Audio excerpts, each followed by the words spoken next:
Jadi kalau bicara pada orang beragama lain, kita nggak menyerang mereka. Kita mau tahu, Benar. justru kita bahkan kita mau tahu sampai di mana pengertian mereka, Iya, iya. sampai di mana pengertian mereka tentang agama Kristen atau tentang Yesus Kristus. Lalu kita juga mau tahu sampai di mana pengertian mereka tentang agama mereka sendiri. Iya. Kalau kita bicara begini-begini, lalu kita bilang, Bapak betul ngomong, nggak salah. Tapi Bapak tahu nggak kenapa Yesus datang sebagai manusia? Tapi Bapak tahu tidak kalau Yesus datang sebagai manusia mengajarkan kita bukan untuk menyembah Dia. Bingung mereka kalau bikin mereka bingung sekali. Kenapa bingung? Karena nggak pernah dengar orang Kristen ngomong kayak gitu, nggak pernah. Mm-mm. Gitu loh. Dan ini Yang yang ada yang terjadi, membenarkan ini yang itu. terjadi di gereja-gereja pertama, ya, seperti yang Iya. tertulis dalam buku Wahyu, Wahyu 2, jemaat di Efesus, jemaat di Philadelphia, jemaat di Sardis, gitu. Dan akan kita bahas itu mahan sekarang, ya, kira-kira gitu. Jadi kita nggak perlu khotbah, Benar. setuju nggak? Setuju sekali. Sebentar ya.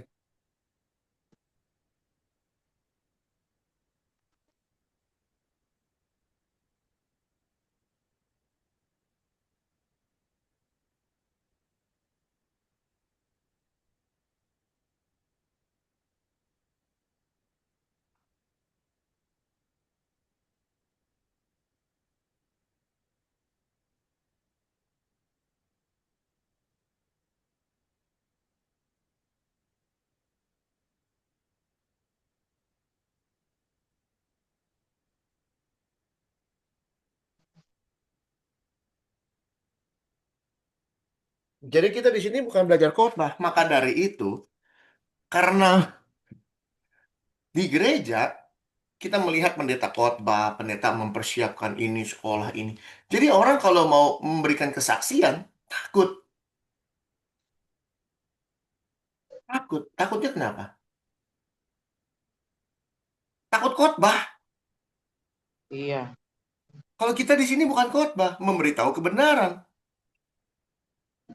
Betul nggak? Kita belajar. Namanya Betul. belajar itu bukan khotbah. Kita ngerti. Ya. Iya. Saya juga demikian. Kalau saya ditanya sama orang Islam, Yesus Tuhan bukan? Yesus Tuhan. Dia mati nggak? Yang bilang dia mati siapa? Loh, Hmm. Alkitab bilang dia mati. Loh, itu kan yang Alkitab bilang dia mati kan orang Kristen yang ngomong. Kalau Alkitab benar ngomong, dia nggak mati. Kalau bicara Alkitab, saya bilang. Kan Alkitab menuliskan bahwa dia nggak bisa mati. Iya. Buktiin dengan 1 Timotius 6 ayat 16, ya. Buktikan dengan apa eh, eh, Yohanes 10, ya. Yohanes 10 mengatakan dia menyerahkan nyawanya kepada Bapaknya, bukan kepada maut. Buktikan kepada Roma 6 ayat 23 semua orang harus mati. Buktikan kepada 1 Korintus, ya, yang mengatakan dia tidak tidak mengenal apa, dia yang tidak mengenal dosa alias tidak mengenal kematian dijadikan mati dalam arti kata terlihat mati, bukan mati beneran. Kalau dia mati percuma dong, Pak. Kalau dia mati, ngapain saya menyembah dia? Bapak mau menyembah Tuhan yang bisa mati? Mereka kan bingung. Iya. Hmm. Tapi orang Kristen yang sering dengar khotbah doang kerjaannya, kalau ditanya Yesus mati mati, ya tapi dia bangkit lagi. Lalu mulai ribut. Mana mungkin bisa bangkit lagi, orang udah mati kok. Iya, tapi dia karena dia Tuhan. Wah, dijelasin begini, begini, begini, begini. Itu wasting time, buang-buang waktu. Kalau sekali bilang dia mati, that's it. Selesai, kita selesai. Dia nggak bisa mati. Dia menyerahkan nyawanya kepada bapaknya. Lalu dia bisa ambil lagi. Tertulis kok itu semua. Karena orang Kristen nggak mau belajar. Orang Kristen hanya mau dengar kata pendeta. Dan pendeta cuma dengar dari kata apa kata gurunya. Yang pendeta juga. Turun-temurun. Hmm. Tapi kalau kita baca dengan benar, lalu kita belajar dengan benar, emang Ibu Sandra sekolah S1 teologi ya? Enggak. Kok bisa ngomong Saya sama orang SMP. Islam bahwa iya benar Yesus manusia, tapi dia juga Hanya saja dia ngajarin kita untuk menyembah Allah, bukan menyembah dia. Diem kan? Iya, Diem nggak? langsung dia. Langsung diem dan Diam langsung. langsung besok-besok beli kelapa lagi ada nggak? Ada diskusi lagi nggak? Nggak ada, dia Nggak diam ada, di karena tempat mereka itu. bingung. Iya, betul. Kenapa? Firman itu hidup. Mereka langsung dibilang begitu, langsung kaget. Lalu Ibu Sandra bilang, kita percaya, Bapak percaya dan saya percaya bahwa di akhir zaman, bahwa dia akan menjadi hakim. Dia bilang, iya benar. Ya sudah, dia juga. Hmm, Bicara itu seperti tamparan dia, itu jangan pernah berpikir dia nggak mengiang-ngiang di telinga dia, mengiang-ngiang di telinga dia. Dan benar. kita berdoa supaya Ya, firman itu tetap hidup di dalam dia. Ibu Sandra cuma ngomong sedikit.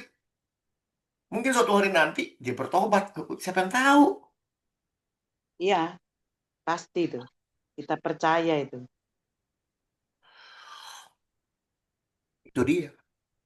Kalau kita setujuin apa yang dia ngomong, mereka kan bingung. Kenapa? Mereka mau ngomong tentang Yesus sebagai manusia, begini-begini, oh, nabi apa. Memang iya, dia manusia. Dan tertulis di dalam apa? 1 Yohanes. 1 Yohanes berapa, Lucy? Shalom, Lucy. Caca Agatha, Shalom. Shalom, Ko Henrik. Shalom, Tante Agatha, Cik Sandra. Shalom, shalom semuanya. Hmm. Ini sudah jam 8 aja masih 4 orang. Kalau saya tungguin dari jam 7 sampai jam 8. Dikatakan,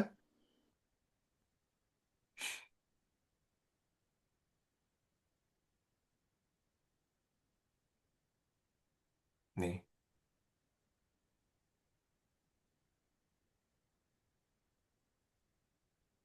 di mana tuh?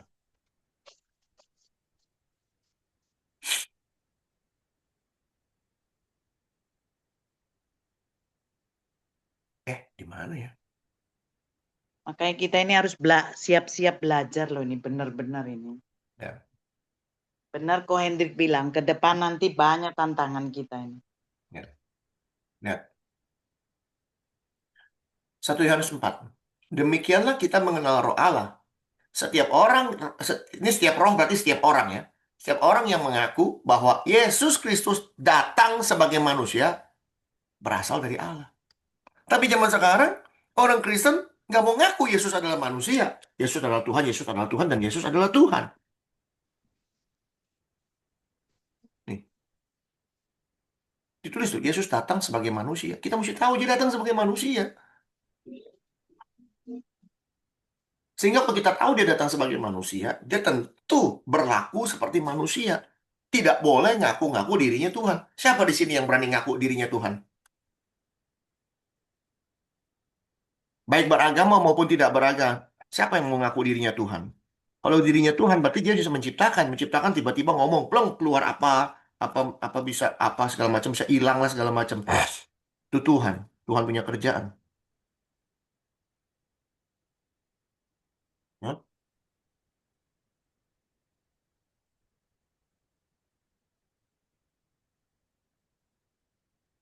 Jadi kita mesti tahu Yesus itu siapa, kita mesti kenal, benar-benar kenal. Sehingga tulisan yang mengenai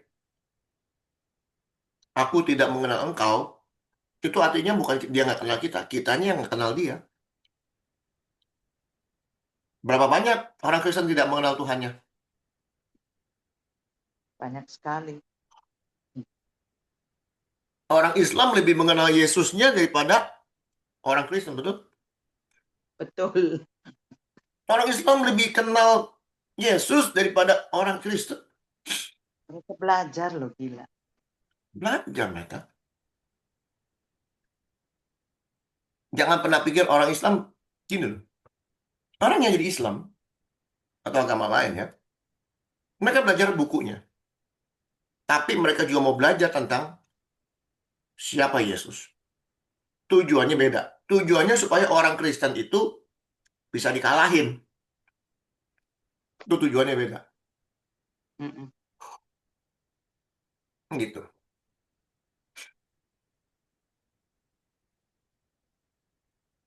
Tujuannya supaya bisa dikalahin. Nggak ada yang lain. Bukannya belajar Yesus, siapa Yesus, lalu mengenal dia. Tujuannya, tuh, Alkitab bilang begini, kita bilangnya begini. Ngaco tuh. Alkitab tuh ngaco. Bilangnya Alkitab ngaco. Sebenarnya Alkitabnya nggak ngaco. Yang ngaco yang baca. Kira-kira gitu ya. Tapi terima kasih Bu Ya. Sandra ya, puji syukur.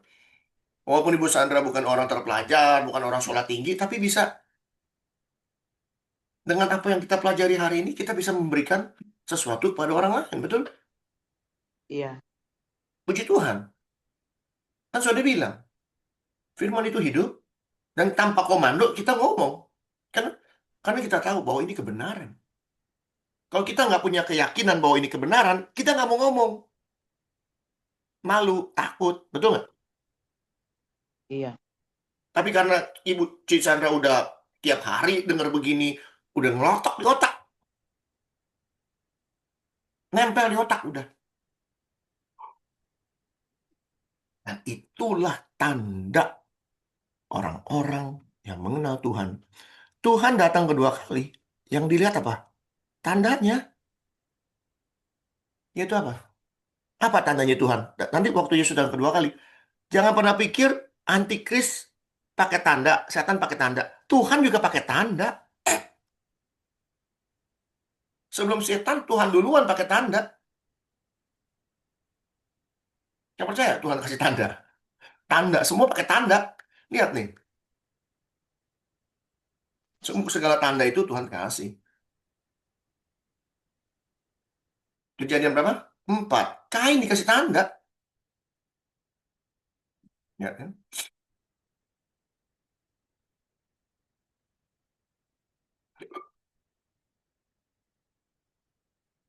Kemudian Tuhan menaruh tanda pada Kain. Supaya ia jangan dibunuh oleh barang siapapun yang bertemu dengan dia. Lalu Kain pergi dari hadapan Tuhan. Kan lucu. Dan dia menetap di tanah Nod di sebelah timur Eden. Bayangin. Sudah dikasih tanda supaya dia dibunuh dengan siapapun. Lalu dia pergi dari hadapan Tuhan. Harusnya apa? Ini kalimat pergi dari hadapan Tuhan harusnya apa? Kalau dia benar, dia bertobat, dia membunuh, dia bertobat, dia tetap bersama Tuhan, dia ada di sana tetap. Nggak perlu pergi. Tapi kenyataan memang Kain ini manusia jahat. Hmm. Orang tanya, tandanya apa? Saya nggak tahu tandanya apa.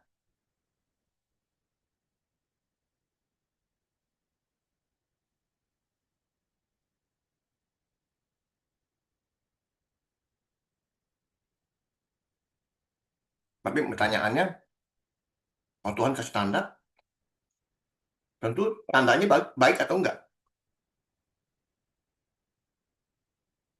Baiklah. Baik. Baik. Tapi kayaknya tidak mau baik. Nah, Gitu. Ya. Ada pertanyaan lu sih? Atau Cisandra? Cisandra tadi kesaksian. Keponakan dia kan Muslim. Lalu pergi beli kelapa. Di kelapa, oh ibu Muslim juga. Enggak, saya Katolik katanya. Oh, Kristen ya. Yesus kan manusia. Ibu sana bilang, iya memang manusia. Hah? Bingung. Betul nggak gitu, Ibu Sandra? iya betul. Bingung dia. Tapi jangan lupa, Pak. Yesus dan Tuhan dia juga. Hanya saja dia datang kemari ngajarin kita jangan nyembah dia. Nyembahnya Bapak. Nyembahnya Allah. Bapak nyembah Allah. Ya sama, saya juga nyembah Allah. Gak akan pernah dengar dalam hidup mereka orang Kristen mengatakan ini.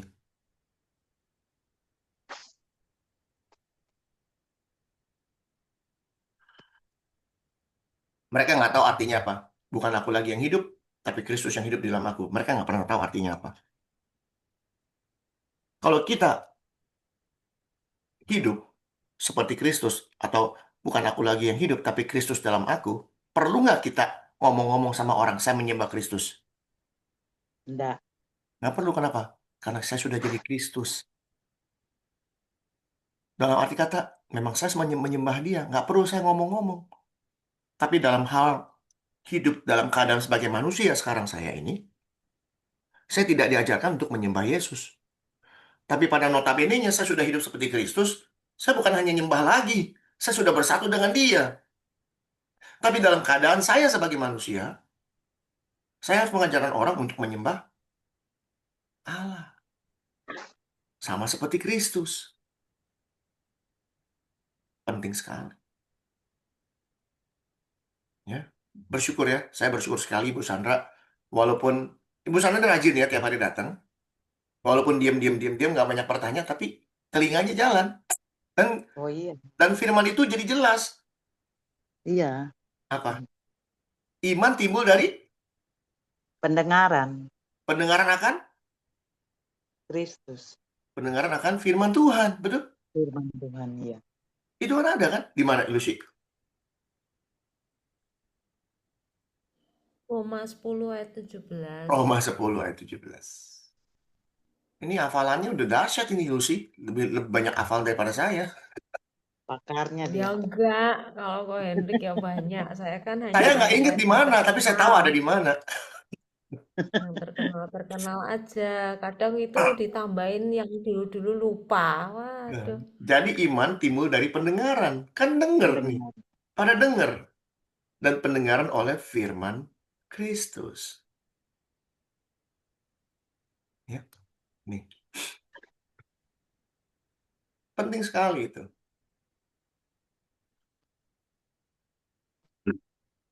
Walaupun hanya mendengar. Ya, Caca Agatha juga sering kesaksian kan. Saya hampir tiap hari ngobrol sama dia nih. Ya, teman ngobrol saya Caca Agatha. Ya, saya ngobrol sama dia. Mereka ya Caca Agatha kasih kesaksian ke orang gini gini. Bagus. Tanpa sadar itu, seolah kagak, apa kagak, tapi bisa memberitahu kebenaran.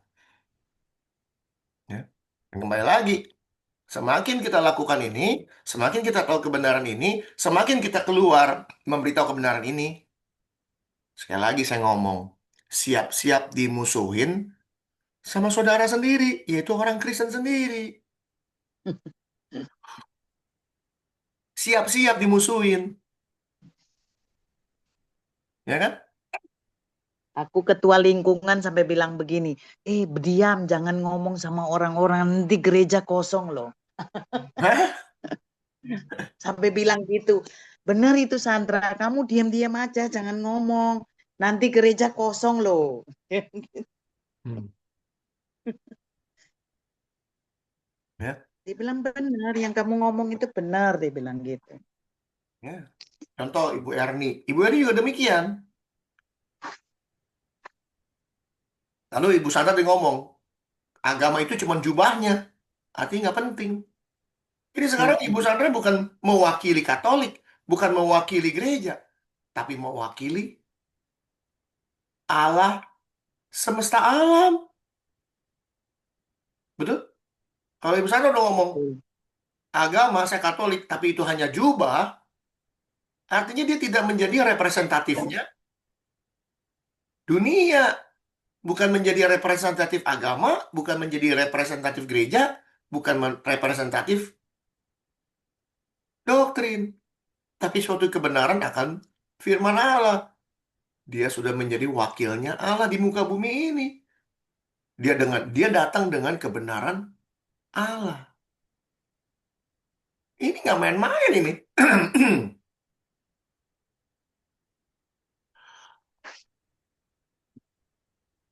Bayangin. Bu Sandra ikut ini udah nggak setahun? Sudah mungkin. Ada nggak 2 tahun? Belum. Setahun, anggap setahun. Iya. Udah pinter kayak begini. Nggak perlu saya, ayo tiap hari datang ke gereja, nggak perlu. Udah bisa keluar, ngajar. Di gereja orang udah nongkrong 40 tahun, 50 tahun, bahkan sampai nenek-nenek 75 tahun di gereja terus. Nggak pernah keluar dari gereja. Ini baru setahun udah keluar, udah bisa ngabarin Injil segala macam. Dulu di gereja jujur, nggak apa-apa lah kita dengar aja. Kita kasih persembahan aja buat pendeta, biar pendeta yang kerja. Biar pendeta yang memperluas kerajaan Allah. Kita memberikan persembahan untuk memperluas kerajaan Allah. Siapa yang memperluas? Pertanyaannya siapa? Betul nggak doanya gitu? Tuhan, Iya. terima kasih atas perkumpulan hari ini. Walaupun kami hanya 100 orang di gereja ini, tapi kami mau memberi. Memberi yang terbaik untuk Tuhan. Untuk memperluas kerajaan Allah. Pertanyaannya, siapa yang memperluas? Siapa? Itu duit buat siapa? Gereja yang memperluas. Caranya gimana gereja memperluas kerajaan Allah? Saya benar-benar dibodohi dengan doa seperti gitu.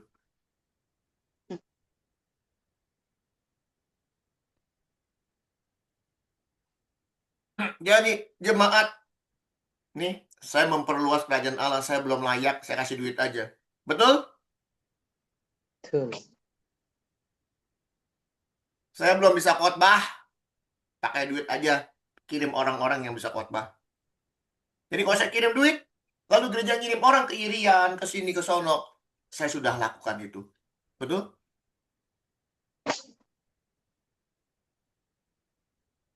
Kalau cuma kasih duit, lakukan apa?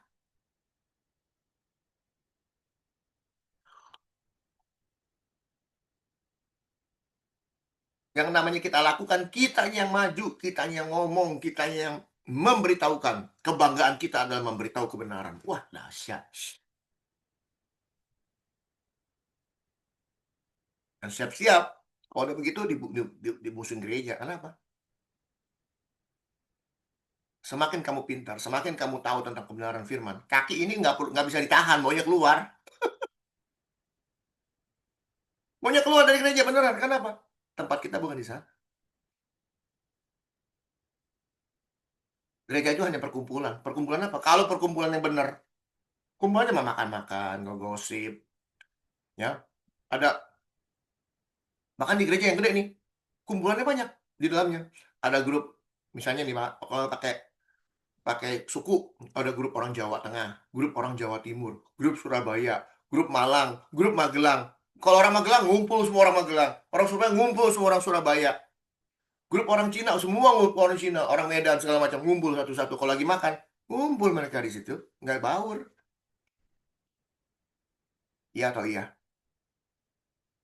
Ada pengalaman gitu?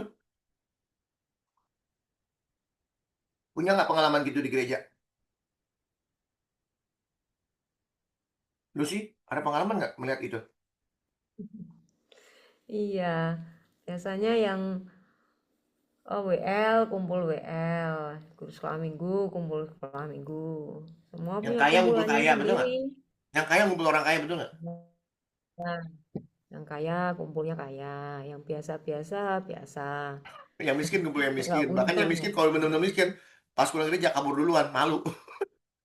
Ya Mending kabur memang duluan, itu seperti turun duluan, ambil otom- kantong plastik, makan, bawa pulang. otomatis itu tuh bisa ngumpul sendiri. Nah, kan lucu kan? Dan gereja tahu nggak? Ya biar tahu tapi biarin aja daripada nggak ada komunitasnya. Ya, itu dia. Kenapa Lucy tahu? Kenapa saya tahu?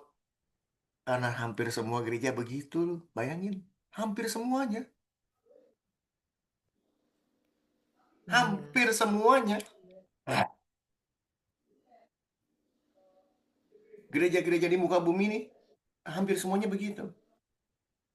Beda dengan gereja atau persekutuan zaman dulu. Apa yang mereka lakukan? Dikatakan, mereka memecahkan roti di rumah masing-masing secara bergilir. Ganti-ganti, entar besok ke rumah saya ya, besok ke rumah saya. Ganti-gantian. Kalau kita nih misalnya ada ngumpul sama teman gereja, Pas kita ngumpul, kita bisa lihat, oh yang ngumpul ini teman-teman gue juga satu grup, yang kaya semua, yang miskin nggak datang. Yang sukunya beda nggak datang. Yang diundang yang sukunya sama, pemikirannya sama, duitnya sama, semuanya sama. Yang nggak sama nggak diundang. Padahal satu gereja. Sedangkan jemaat zaman dulu bergilir di rumah masing-masing katanya. Bergilir. Besok di rumah dia, besok di rumah Lucy, besok di rumah Alin, besok di rumah Cece Agatha, besok di rumah Sandra. Orangnya dia lagi terus keliling.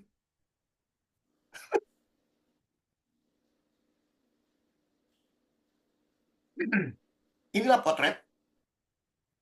Inilah potret jemaat di Efesus.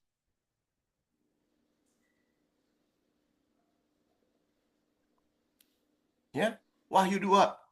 Nih, ya, langsung aja masuk ya, Lucy ya. Ya.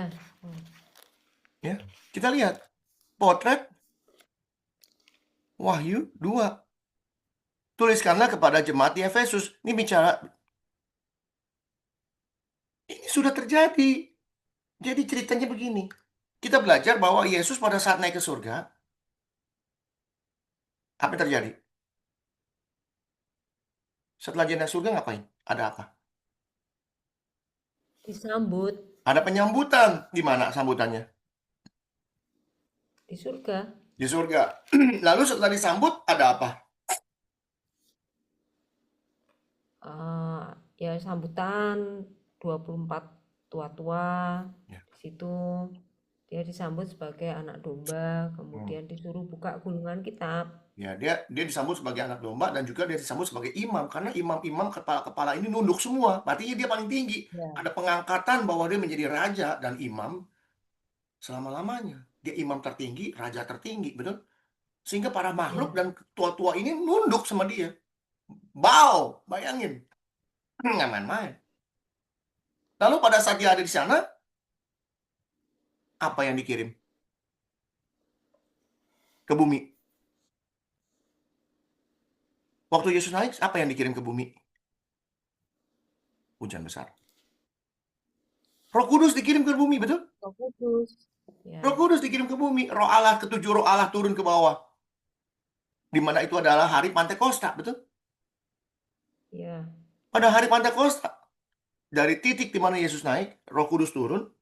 Dari titik itulah mulai manusia menyebar, memberitakan kabar baik, memberitakan dengan keberanian dari Roh, dari Yesus sendiri.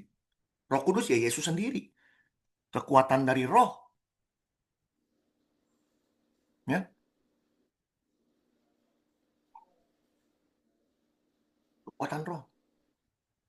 Bagaimana caranya dari zaman Yesus sampai detik hari ini orang Kristen berapa banyak? Berapa banyak? Banyak banget. Miliaran. Di dunia ini banyak sekali sudah orang Kristen. Di mana-mana ada orang Kristen. Siapa yang kerjain? Roh Kudus. Kalau bukan para rasul dan para murid, betul? Yang disebut gereja mula-mula. Ya. Tapi masalahnya gereja mula-mula model gimana? Yang kita mau tahu. Apakah gereja mula-mula sama dengan gereja zaman sekarang? Enggak. Beda sekali. Ya, beda sekali. Dulu orang yang namanya kalau bisa sampai bayangin. Satu generasi, ya, generasi Kristen itu dimulai sampai zaman Konstantinopel di mana Roman Empire merubah agama menjadi Kristen. Bayangin, Roman Empire itu menguasai dunia, betul?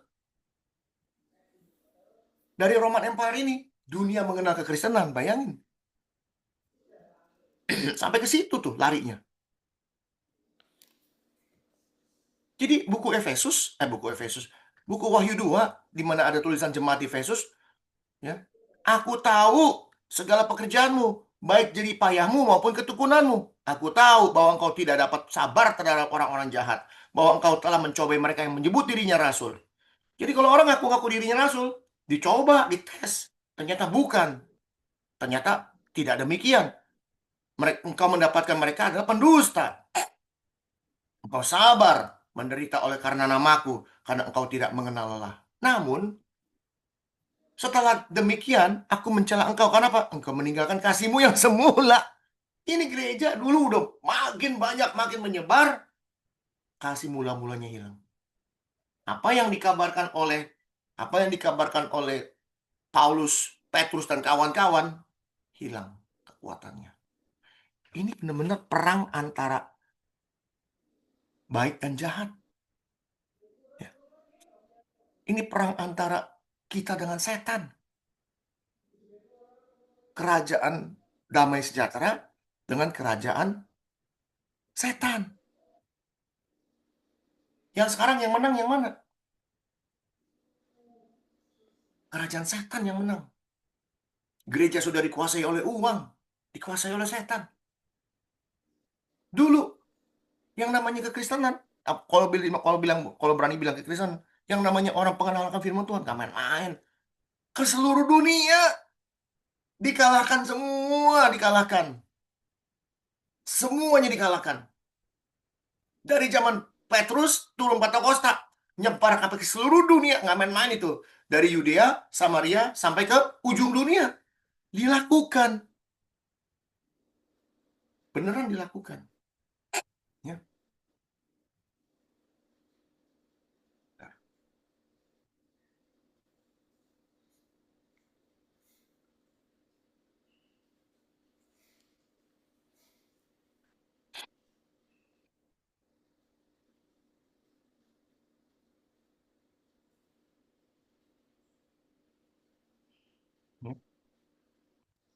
Benar-benar dilakukan.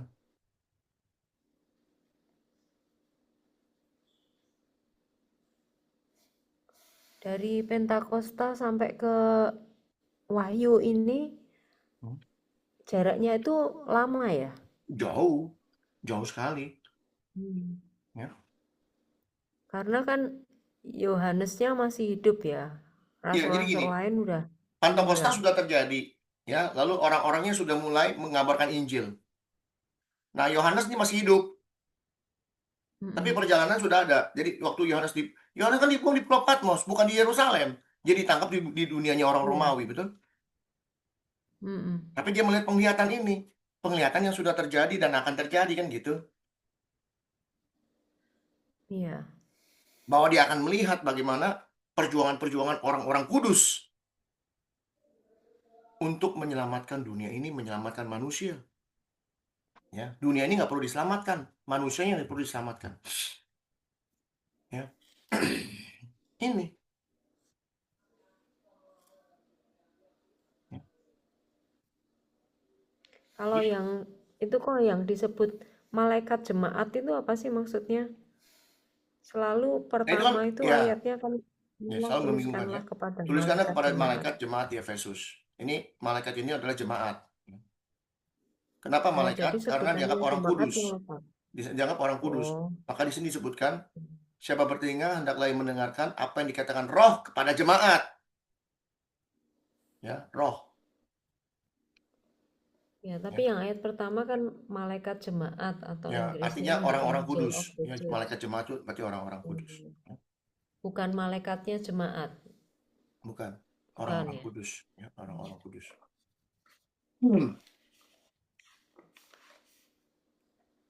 Jadi berarti malaikat dong yang kerja di sini, bukan. Tapi jemaat-jemaat orang-orang kudus ya.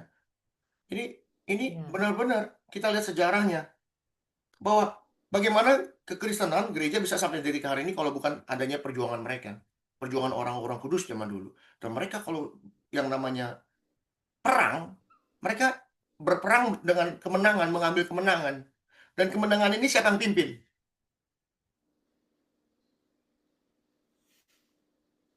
Siapa yang pimpin orang-orang kudus?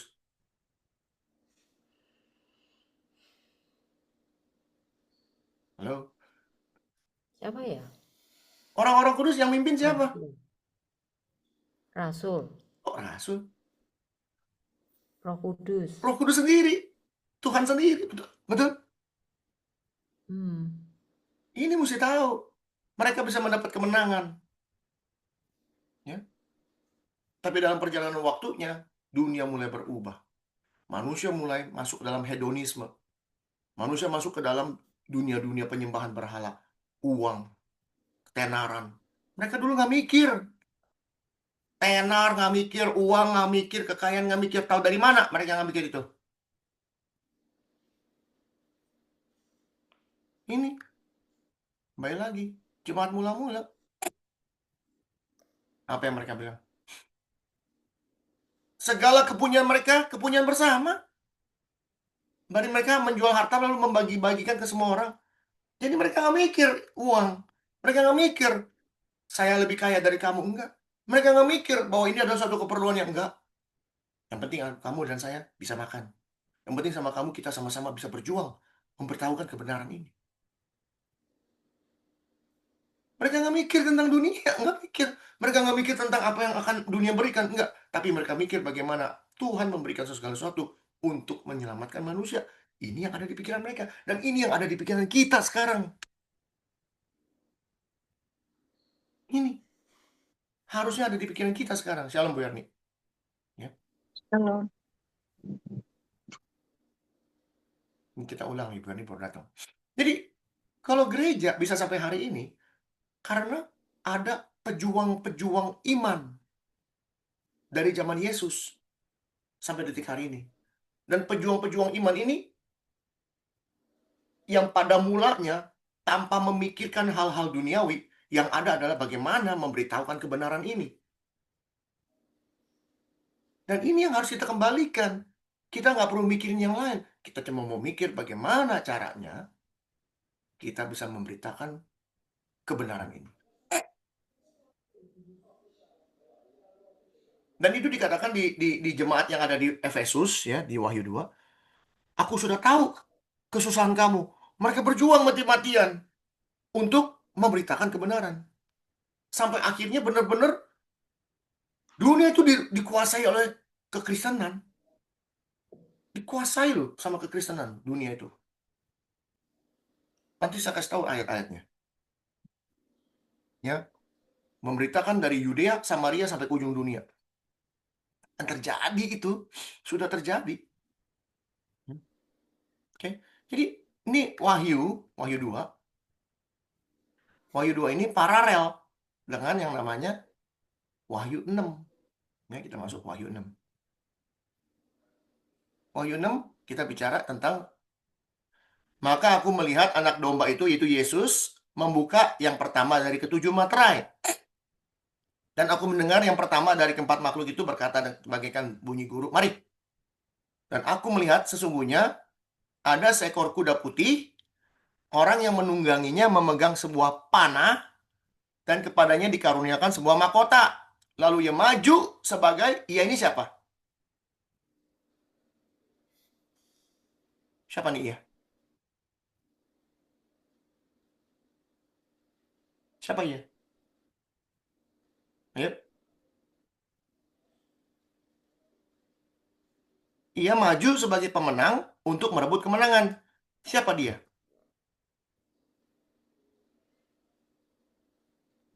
Tuhan Yesus. Memang benar, tapi di sini kalimatnya orang yang menungganginya, betul? Betul nggak? Sekarang orang naik kuda, orang kalau naik kuda, yang mengendalikan siapa? Kuda ngendalin orang apa orang ngendalin kuda? Orang Orang ngendalin kuda. kuda, betul? Ini. Jadi dia ini si penunggang kuda, betul? Lalu si penunggang kuda maju sebagai pemenang untuk merebut kemenangan. Dan ini terjadi. Kalau udah baca tadi seperti cerita ini sudah saya kasih tahu ceritanya. Sekarang kita tahu nggak cerita ini? Ada seekor kuda putih, ya, ya, seekor kuda putih. Tahu dari siapa? Ya, kita mau tahu siapa penunggangnya. Ya, di sini ada tulisan, ada kuda putih, lalu ada penunggangnya, lalu ada panahnya, lalu ada mahkota. Ya. Dan terakhir maju sebagai pemenang untuk merebut kemenangan. Kira-kira kalau saya sudah bilang maju sebagai pemenang dan untuk merebut kemenangan, udah ada bayangan belum, Lucy?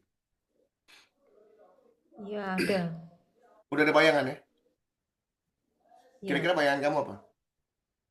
Dari cerita sebelum-sebelumnya.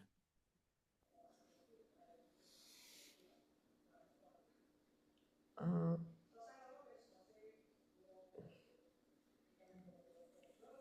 ya ada utusan gitu ya. Bahwa sejak zaman Utusan Yesus untuk naik, diturunkan Roh Kudus, membuka mereka berjuang, engkau. betul? Untuk merebut Ya. kemenangan, betul? Dan mereka benar-benar menang dalam menguasai dunia, betul? Maka saya bilang siapa yang menjadi pemimpinnya atau yang tadi kamu bilang harus bukan Yesus Kristus sendiri sebagai pemenang, betul? Roh sendiri yang memenangkan mereka, betul? Nah, kita mau tahu, ya. Kita lihat.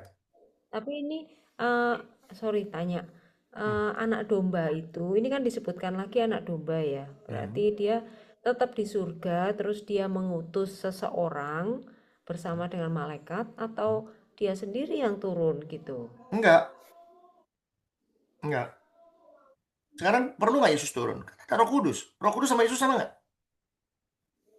Sama, cuma aku Sama. dulu kan, oh, maksudnya gini, ini kan meterai. Meterai itu kan berarti kan murka Allah. Yang saya bingung itu kan berarti apakah ini bukan seperti sosok Nggak. yang palsu malahan karena membawa membawa apa ya? Membawa ke seperti perang atau apa gitu loh. Gambaran Bukan gambaran perang. penipuan. Banyak orang berpikir ini tentang antikris, bukan antikris ini. Ini bicara Hmm, bagaimana kekristenan ini akan menjelajahi kemenangan. Pertanyaannya, waktu Yohanes melihat ini sudah terjadi belum? waktu Yohanes melihat ini sudah terjadi belum ya? Sedang terjadi. Belum. Sedang Oh, terjadi dong. waktu itu sudah terjadi waktu itu. Bukan sudah terjadi, sedang terjadi. Jadi waktu Yesus naik, kan Yohanes pasti ada Yohanes. Pada saat Yesus Mm-mm. naik, Pentakosta turun, mereka mulai menyebar kemana-mana, betul? Sedang melakukan segala Ya, sesuatu. Sehingga pada saat Yohanes menyebarkan kabar berita ini, sebagai orang kudus, dia dibuang ke Patmos.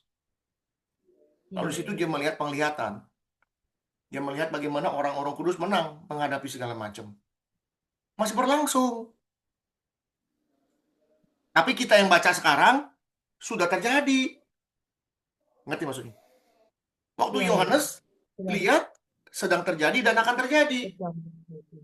Betul? Sekarang kita Hmm. baca, sudah terjadi di zaman Yohanes sampai gereja-gereja penuh, sampai gereja menguasai dunia, sudah terjadi. Yang sekarang terjadi, gereja-gereja kudanya jadi kuda hitam, bukan kuda putih.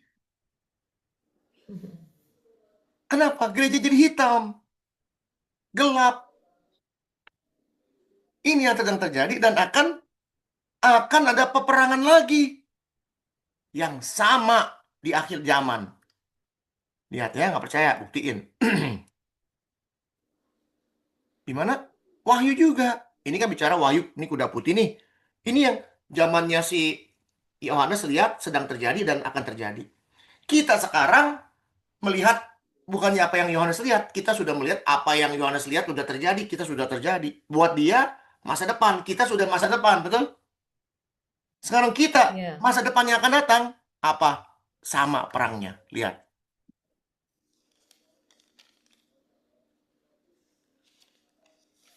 Lihat ya. Lalu aku melihat surga terbuka.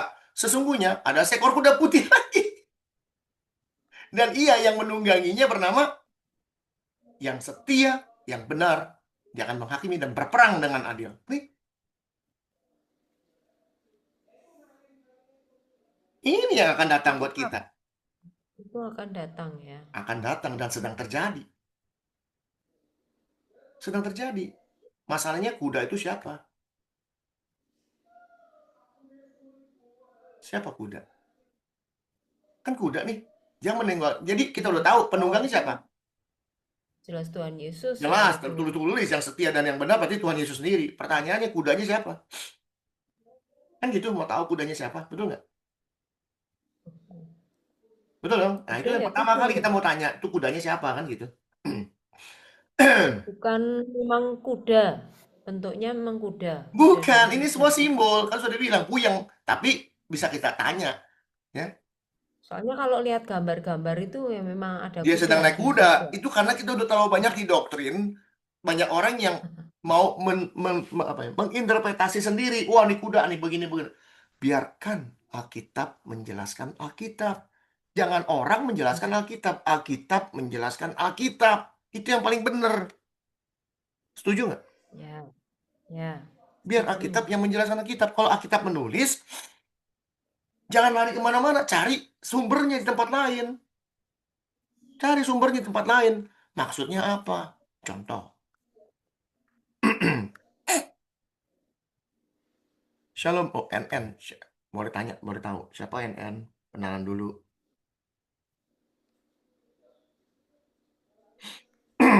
Boleh kenalan? Ibu NN atau siapa Bapak NN?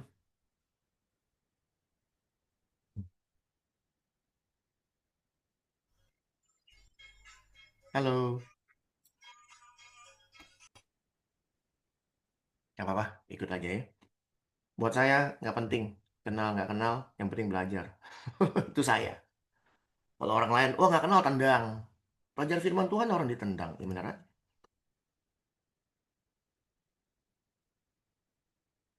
Itu teman saya, Ko Hendrik. Oh, teman ya nggak apa-apa.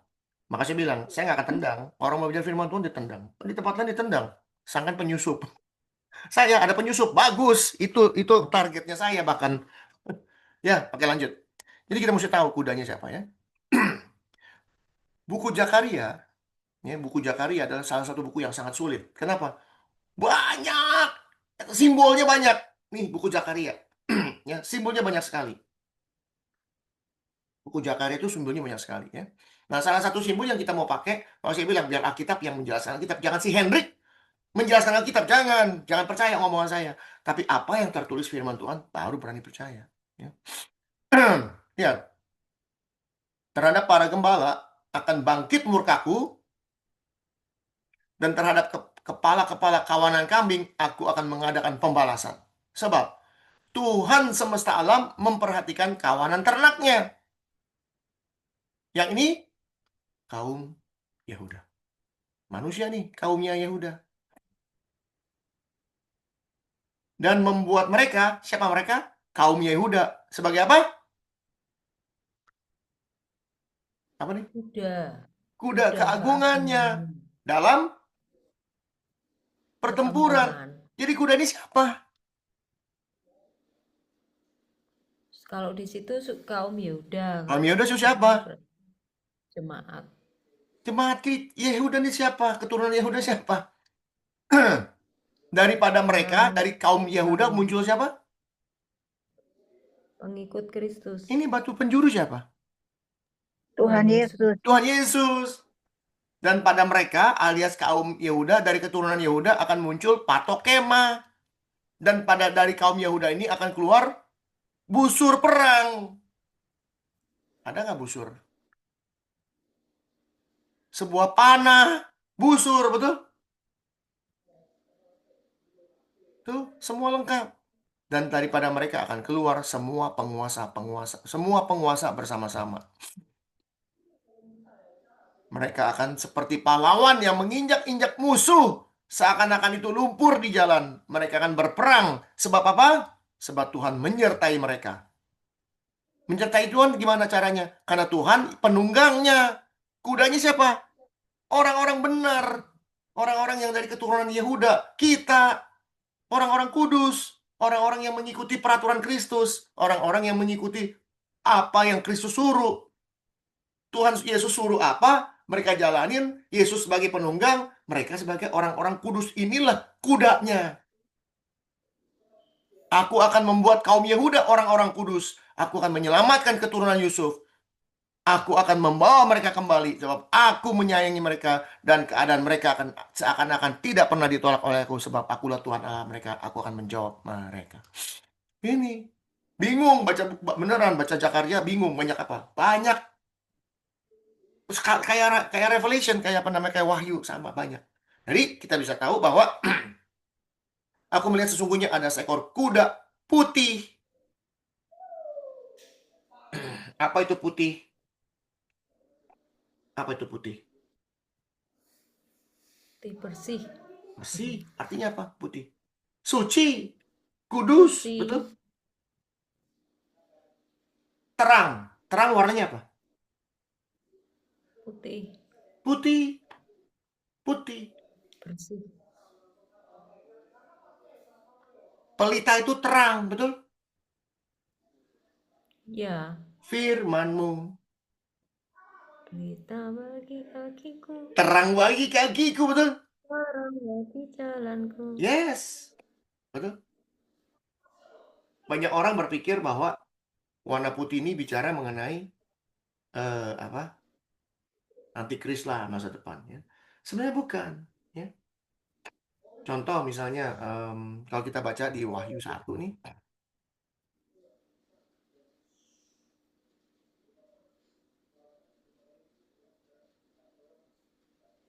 Hmm. Kepala dan rambutnya putih. Siapa? Yesus. Betul? Lalu, Ya. ini kalau bicara putih ya, dikatakan, aku akan mengaruniakan bajunya batu putih. Bukan batu hitam, batu putih. Suatu kekudusan. Ya. Ini banyak sekali ayat-ayat di Alkitab yang mengajarkan kita, banyak orang pakai, ya. Hmm. Tetapi di Sardis ada beberapa orang tidak mencemarkan pakaiannya. Mereka yang berjalan dengan aku dalam pakaian putih. Berjalan dengan aku dengan pakaian dalam pakaian putih artinya apa? Dalam kekudusan. Betul nggak? Betul Ya, nggak? betul. Ini Betul, yang kita betul. mesti Tidak tahu. mencemarkan. Iya. Lalu misalnya, itu kan dari Wahyu, misalnya dari Mazmur misalnya nih. Mazmur berapa? 511, ya. Mencemarkan diri. 51 ayat berapa? Em,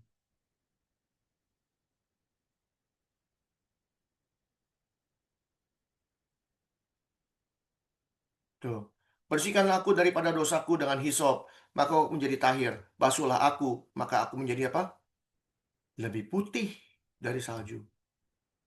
Kudusan, ya. Banyak sekali yang mengatakan bahwa putih itu adalah eh, mengenai tentang kekudusan, kesucian, ya. Apalagi Matius 17, coba lihat. Lalu Yesus berubah rupa di depan mata mereka, wajahnya bercahaya seperti matahari, pakaiannya putih bersinar seperti terang. Ya, jadi putih itu lebih lebih ke arah apa? Ke arah apa?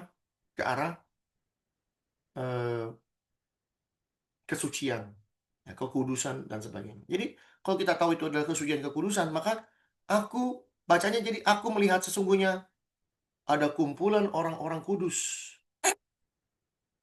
di mana orang kudus itu ditunggangi oleh Kristus. Betul nggak? Betul nggak? Ditunggangi oleh Kristus. Orang yang menunggangi jelas-jelas pasti Kristus. Ya. Nah, kita mau tahu panah. Apa itu panah? Di dalam buku Raja-Raja. Ya. Kita lihat. Berkatalah Elisa kepadanya, ambillah busur dan anak panah. Diambillah busur dan anak-anak panah. Berkatalah ia kepada Raja Israel, tariklah busurmu. Lalu ia menarik busurnya, tetapi Elisa menaruh tangannya di atas tangan raja, serta berkata, bukalah jendela yang di sebelah timur. Dan ketika dibukanya, berkata Elisa, panahlah. Lalu dipanahnya. Kemudian berkatalah Elisa, itulah anak panah kemenangan daripada Tuhan. Anak panah kemenangan terhadap Aram. Engkau akan mengalahkan Aram di efek sampai habis lenyap. Betul? Artinya apa? Anak panah. Kemenangan. Betul? Betul? Panah itu kemenangan. Orang menunggang membawa sebuah kemenangan. Maka dia maju sebagai pemenang dan merebut kemenangan. Betul? Biarkan biarkan firman Tuhan yang memberitahu apa yang terjadi, apa namanya, apa yang sudah terjadi. Kita melihat bagaimana gereja menang menghadapi dunia. Ya, benar-benar. Ya. Jadi kumpulan orang-orang percaya atau orang-orang kudus yang ditunggangi oleh Tuhan Yesus sendiri sebagai kepalanya. Ya, mereka membawa Roh Kudus, ya, panah Roh Kudus untuk membawa kemenangan. Dan setelah mendapat kemenangan, mereka dikaruniakan sebuah mahkota. Mahkota apa? Hmm? Kehidupan. Atau kata kehidupan, kita lihat. Jangan takut terhadap apa yang harus engkau derita. Sesungguhnya iblis akan melemparkan beberapa orang dari antaramu, orang-orang kudus, ke dalam penjara, supaya kamu dicobai. Kamu akan beroleh kesusahan selama 10 hari. Hendaklah engkau setia sampai mati. Aku akan mengaruniakan kamu apa? Mahkota kehidupan. Jangan kaget. Iblis akan melemparkan beberapa orang dari antaramu ke dalam penjara. Ini yang kita mau cari. Ini yang kita mau deketin. Banyak orang pergi ke penjara nggak tahu ngapain. Yang ada penjahat-penjahat kita datangin. Ini orang yang dilempar ke penjara karena Kristus. Orang-orang kudus yang dilempar ke penjara. Bahkan dikatakan harus setia sampai mati. Berapa banyak rasul-rasul, murid-murid Kristus di zaman dulu masuk penjara, harus pancung kepalanya. Mereka bertahan karena mereka mau menerima mahkota itu.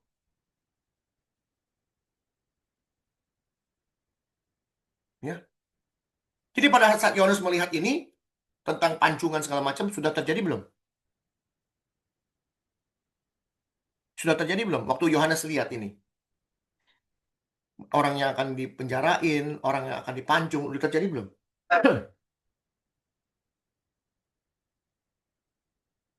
Sudah. Sudah terjadi, sedang terjadi, dan akan terjadi lagi. Iya, karena dia melihat. Pada saat waktu zamannya Yohanes, waktu Yesus naik ke surga, dari titik Yesus ke surga, murid-murid Yesus turun Roh Kudus, mulai bekerja kepada seluruh dunia, sampai ke orang Persia, orang Mesir, segala macam. Nggak main-main, iblis nggak diam. Ini lawannya peperangan rohani. Ya, lawannya si setan. Setan nggak tinggal diam. Mereka diserang, tapi walaupun diserang, karena yang menungganginya adalah roh lebih kuat daripada roh dunia, maka dunia dikalahkan. Tapi pada saat sudah di atas gereja nih, mulai kurang ajar. Kamu kehilangan kasihmu yang mula-mula. Tuh, yang pertama-tama. Ini paralel. Wahyu 2. Ya. Jemaat di Efesus.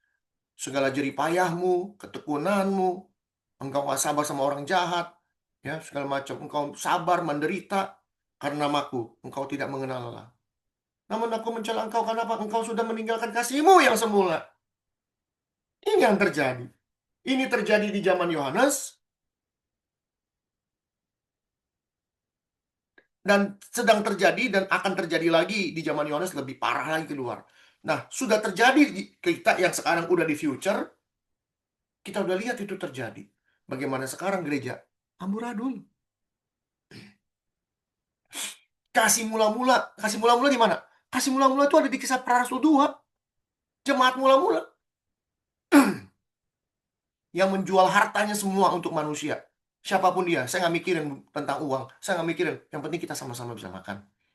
Yang penting sama-sama kita bisa belajar. Nggak ada itu. Sekarang, saya benar, saya di sini saya belajar. Belajar apa? Belajar nggak mikirin uang. Bahkan saya, begini ya, kita mesti tahu, dunia ini bukan lagi dunia kita lagi dunia yang sekarat. Dunia ini makin susah. Orang ditakut-takutin dengan ketidakadaan uang. Kalau nggak punya uang, bakal mati. Bahkan Yesus mengatakan, manusia bukan hidup dari uang saja, atau roti saja, tapi melalui dari firman yang keluar dari mulut Allah. Kalau kita bersandar kepada Allah 100%, kita nggak akan kelaparan. Karena dunia ini milik Tuhan, walaupun yang berkuasa setan. Ya. Kita harus bertahan sampai kesudahannya. Saya benar-benar nggak mikirin uang. Saya hidup bukan cari uang. Bukan. Saya hidup cari uang untuk bisa begini, bisa mengajarkan segala sesuatu. Suatu hari rumah ini bakal hilang, saya yakin. Suatu hari nanti, apapun yang sudah saya bayar nih, uang ini tiap bulan saya cicil tiap bulan di rumah. Ini tuh Tuhan yang kasih rumah ini. Saya cicilin. Saya nggak mikirin loh.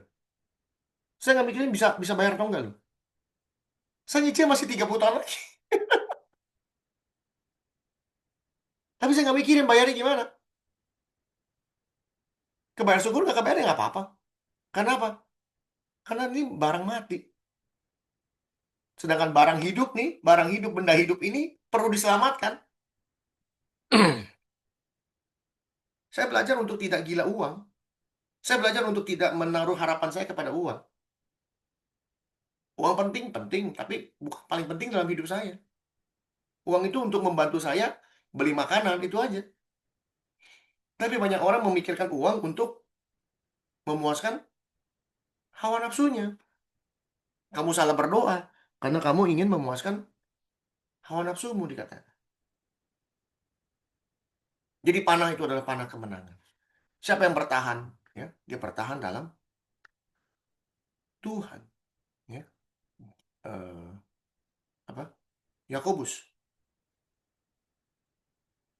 katakan, berbahagialah orang yang bertahan dalam pencobaan. Sebab apabila dia tahan uji, dia akan menerima mahkota kehidupan. Betul? Lalu ayat yang paling terkenal, yang selalu ditulis di dalam peti mati, dia apa? Batu nisan. Gimana? Batu nisannya siapa? Batu nisannya si Paulus katanya. Ditulis, aku telah mengakhiri pertandingan yang baik, aku telah mencapai garis finish, dan aku telah memelihara iman. Sekarang telah tersedia bagiku mahkota kebenaran yang akan dikaruniakan kepadaku oleh Tuhan, hakim yang adil pada harinya. Tetapi bukan hanya kepadaku, melainkan juga kepada semua orang yang merindukan kedatangannya. Bagaimana caranya manusia bisa merindukan kedatangannya kalau kita tidak bisa hidup sesuai dengan perintah dan kehendaknya? Betul? Betul nggak?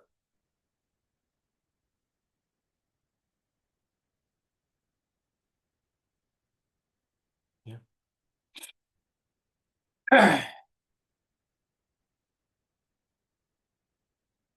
Jadi kita tahu baca Wahyu 6 ini. Jadi begini.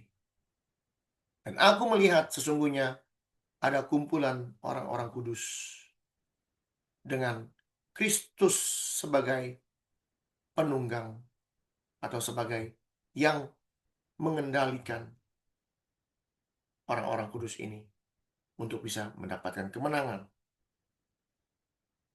Dan mereka mendapatkan karunia mahkota dalam akhirnya. Dan ini sesuai dengan Wahyu berapa? Wahyu 3 ayat 21. Barang siapa menang, dia akan duduk bersama dengan aku di atas tahta. Dan kita sudah melihat orang-orang yang menang di zaman dahulu. Dari zaman Petrus, Yohanes, dan kawan-kawan. 12 murid. Plus Paulus dan rasul-rasul yang lain. Mereka sudah menang. Mereka sudah tidur menunggu kebangkitan mereka. Mereka menang. Mereka sedang menunggu mahkota yang Tuhan berikan. Tapi mereka sudah menang. Ya.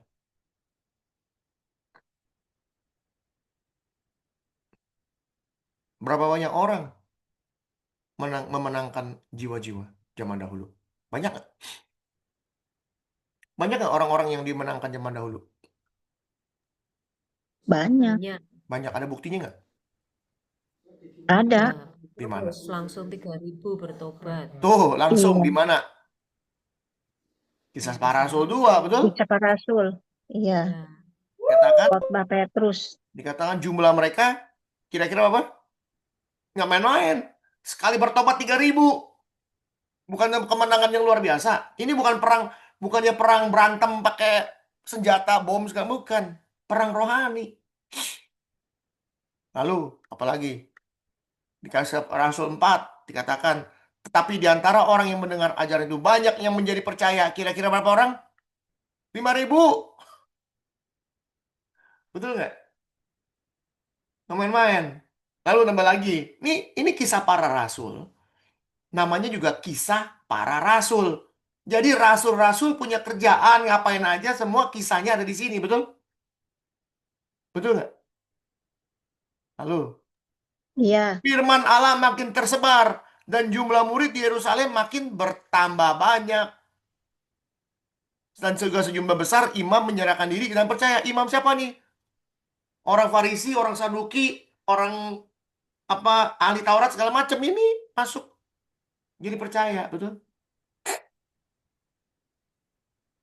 Apalagi misalnya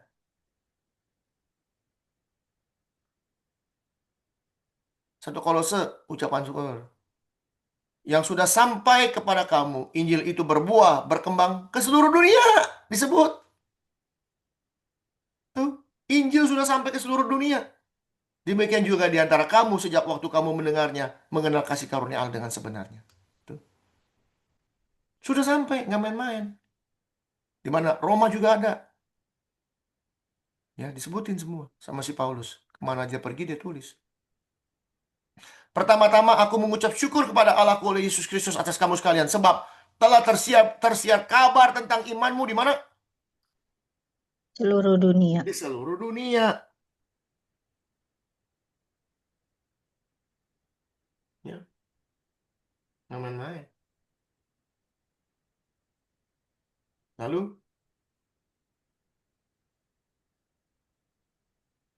kisah para rasul 17. Ya. Katakan, tetapi ketika mereka tidak menemukan keduanya, mereka menyeret Yason beberapa saudara ke orang-orang yang mengacaukan seluruh dunia telah datang kemari. Dan Yason menerima mereka menumpang di rumahnya. Mereka semua bertindak melawan ketetapan kaisar dengan mengatakan bahwa ada orang raja lainnya, itu Yesus. Yesus sudah sampai ke seluruh dunia, beneran. Bagaimana Yesus mengalahkan dunia? Kemenangan-kemenangan ini. Betul nggak? Ya. Jadi, Wahyu 6 dikatakan, materai yang pertama bicara mengenai kemenangan. Kemenangan orang-orang kudus zaman dahulu. Orang-orang kudus nih, memenangkan peperangan rohani, menguasai dunia, sehingga gereja bisa sampai hari ini. Ya, ini kuda putih. Orang yang menungganginya, Yesus Kristus, ya, memberikan kemenangan dan mereka mendapat mahkota nanti. Lalu ia maju sebagai pemenang. Yang bikin menang siapa? Yesus sendiri. Nah, pertanyaannya sekarang, amburadul nggak gereja?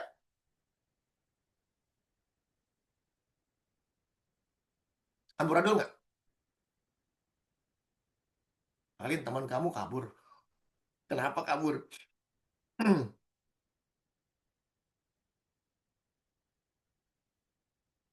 Hah? Amburadul nggak gereja sekarang? Coba tanya. Apakah orang Kristen yang sekarang sama dengan orang Kristen pertama-tama di kisah para rasul? Punya kasih yang sama, kasih yang mula-mula?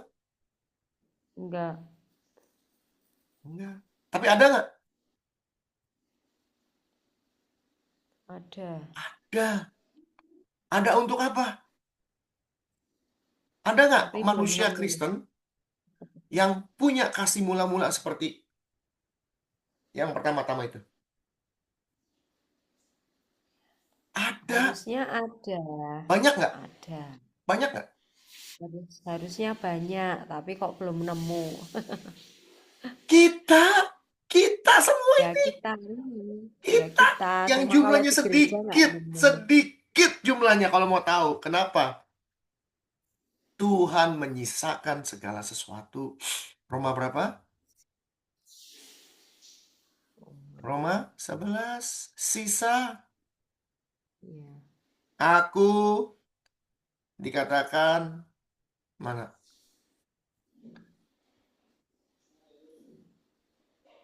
Sisa Israel mana?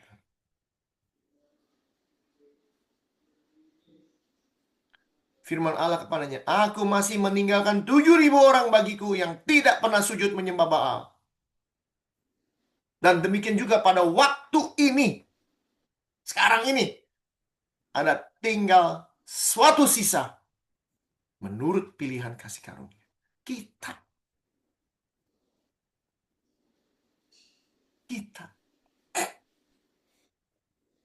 kita sudah dipilih melalui kasih karunia Dia. Bukan dipilih karena kita dipilih karena kita apa?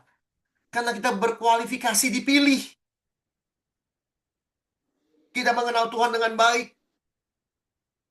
Kita tahu siapa Yesus. Kita tahu bagaimana Dia turun ke bumi ini jadi apa. Kita tahu asalnya Dia dari mana.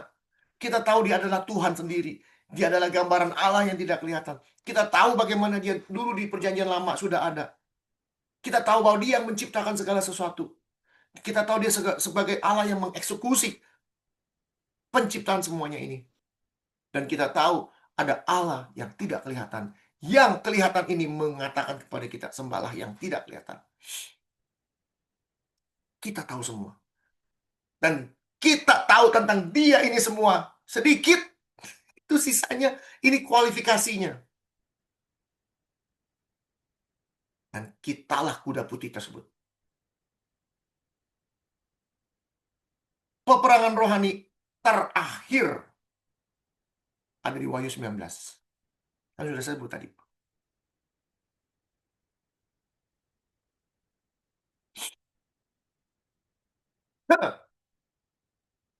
Lalu aku melihat surga terbuka. Wahyu 19.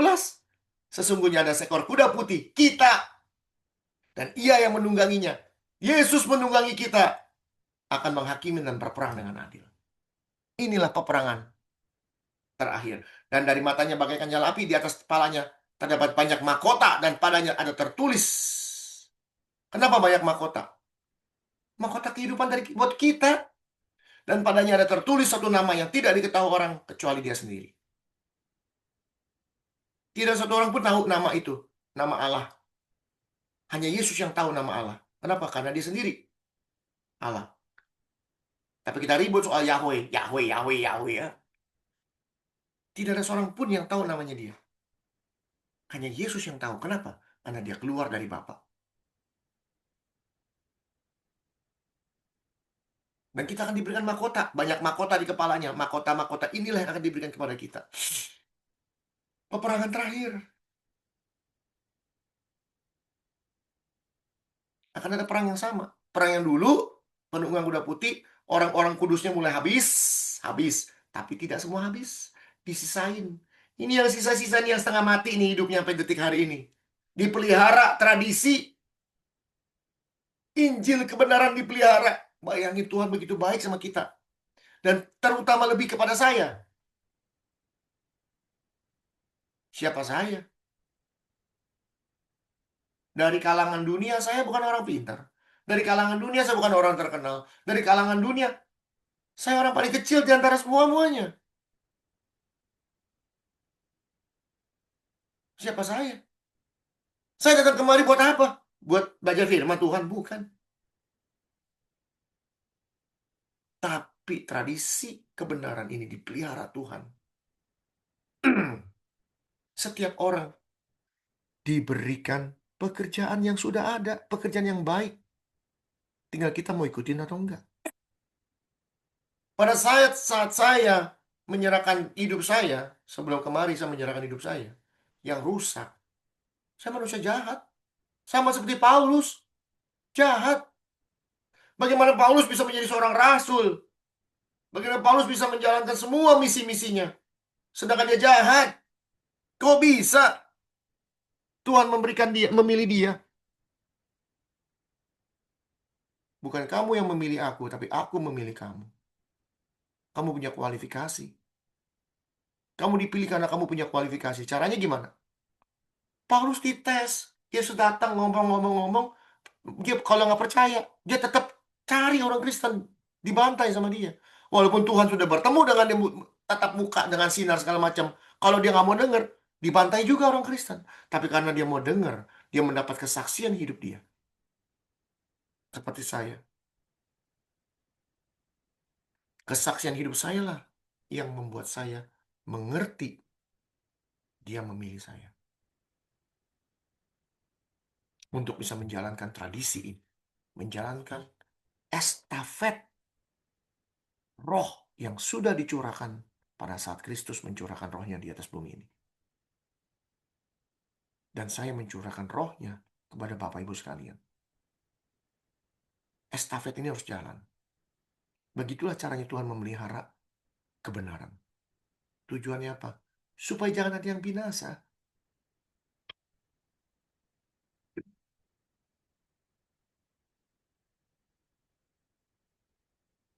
Berbahagialah kalian semua di sini yang sudah mendapat pilihan dari Tuhan.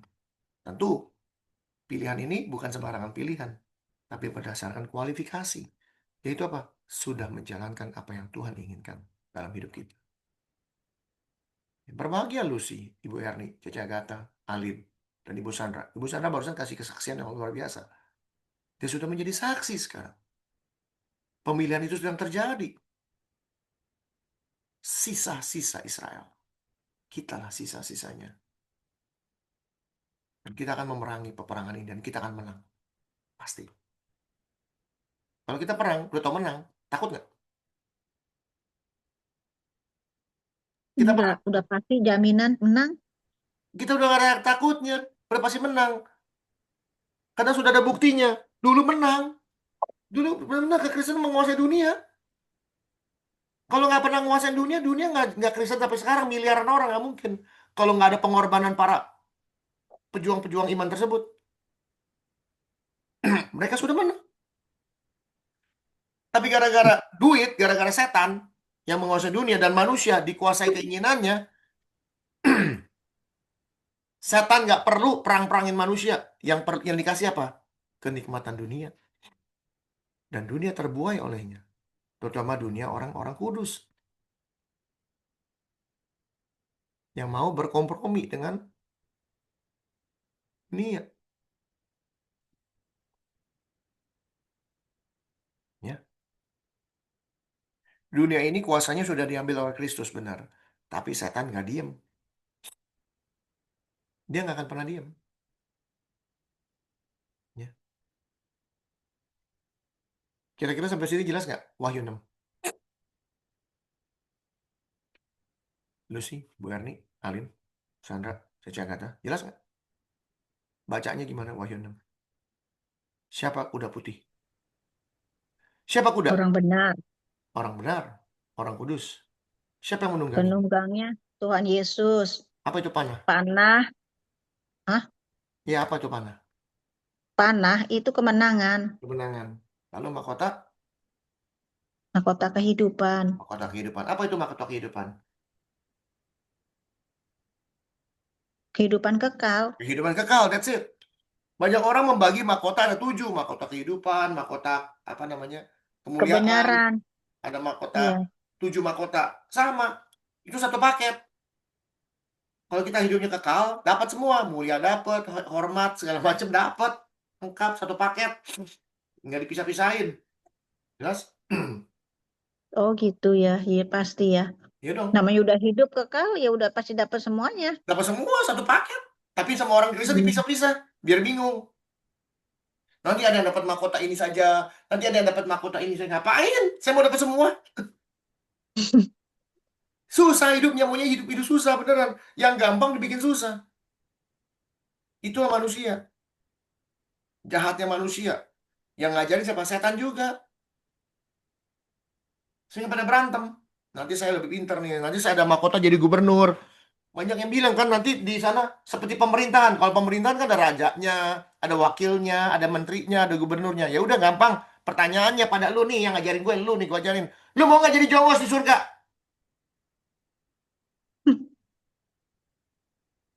Nggak Mau nggak mau jadi jongos? capek. Nggak mau. Ya kalau nggak mau jangan ngajarin. Beneran. Maksudnya gitu. Di kerajaan Allah ada pemerintahan, ada yang jadi raja, ada yang jadi ini. Ya udah. Yang jadi jongos. Kenapa dia jadi jongos? Salah dia apa? Syarat utama masuk surga apa? Hidup benar lah, hidup kudus. Hidup benar, hidup kudus, menjalankan perintah Tuhan, betul? Iya. Iya. Sekarang orang bisa sampai masuk surga, jadi jongos. Salah dia apa? Itu pertanyaan saya. Lalu ada orang hidupnya kudus, benar, menjalankan perintah Tuhan, masuk surga jadi raja. Kualifikasi dia jadi raja apa? Kualifikasi dia jadi jongos apa? Kurang persembahan katanya. Persembahannya kurang jadi jongos. Kalau persembahannya banyak, kita sedang menabung di surga katanya. Orang Kristen benar-benar gampang dibodohin beneran. Aduh, ampun saya mah. Jangan pernah percaya apa kata orang. Termasuk saya juga orang. Katanya perbuatan baik seperti mempercepat pembangunan rumah kita di surga itu. Makanya saya bilang, kualifikasinya apa saya jadi jongos di sana? Udah bisa masuk ke dalam kerajaan surga, kan kualifikasinya berat. Benar hidupnya, kudus hidupnya, tak Iya. bercela, menjalankan perintah Tuhan. Itu kualifikasi untuk masuk. Sekarang udah masuk, ada kualifikasi baru. Jadi jongos, jadi pembantu, jadi raja, jadi menteri, jadi gubernur, jadi lurah, jadi RT. Apa Iya. kualifikasinya?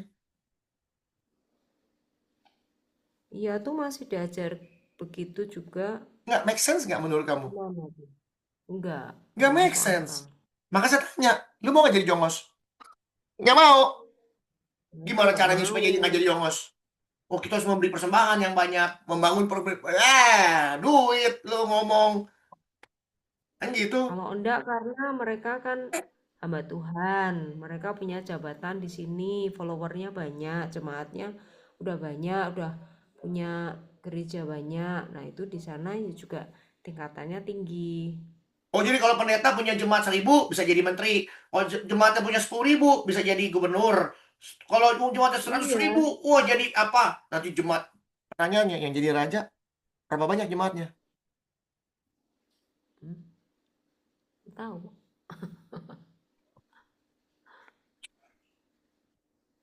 Konyol nggak? Konyol nggak? Siapa yang tahu jemaat terbanyak di dunia siapa? Siapa gereja pendetanya siapa? Nggak tahu. Nggak ada yang tahu. Kalau mau jujur-jujur, yang jadi raja cuma satu. Orang Katolik tuh Paus. Jemaatnya sedunia jemaatnya main-main. Betul nggak? Cuman dia yang jadi raja, Iya. yang lain nggak jadi raja. Kan gitu, betul nggak Ibu Erni? Ngomong saya. Iya, benar pemimpin tertinggi kan sedunia. Dia yang punya jemaatnya semua. Udah. Dia dong jadi raja. Cengli nggak? Aduh, Cengli. Cengli si Aceng sama si Ali, betul nggak?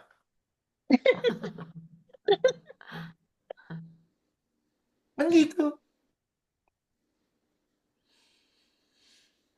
Semua kita mau jadi raja. Tertulis nggak? Kalau yang begini gimana menurut kamu? Kan ada pelataran, ada ruang kudus, ruang maha kudus. Jadi orang masuk surga apakah itu juga terbagi-bagi begitu? Ada yang di sini, ada yang di situ, ada yang di sono. Karena kalau menurut ajaran saya, kita semua kemana?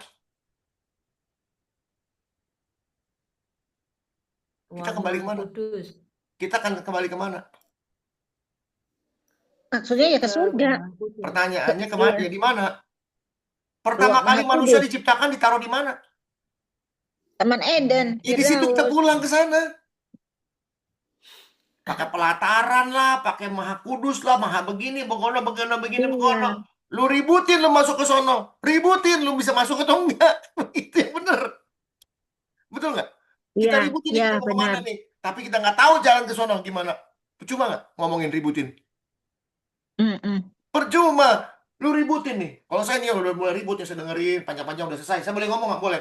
Pertanyaannya di sini siapa yang angkat tangan bisa masuk dalam salah satu ruangan itu? Ayo angkat tangan. Nggak ada. Pikir caranya masuk ke sono gimana. Jangan udah masuk sono ada di mana. Pikirin gimana caranya bisa nyampe ke sono. Bisa sampai di gerbangnya Tuhan. Luar biasa itu udah juara. Sampai di gerbangnya cukup. Nggak usah banyak-banyak. Sampai di gerbangnya cukup. Itu you sudah luar biasa.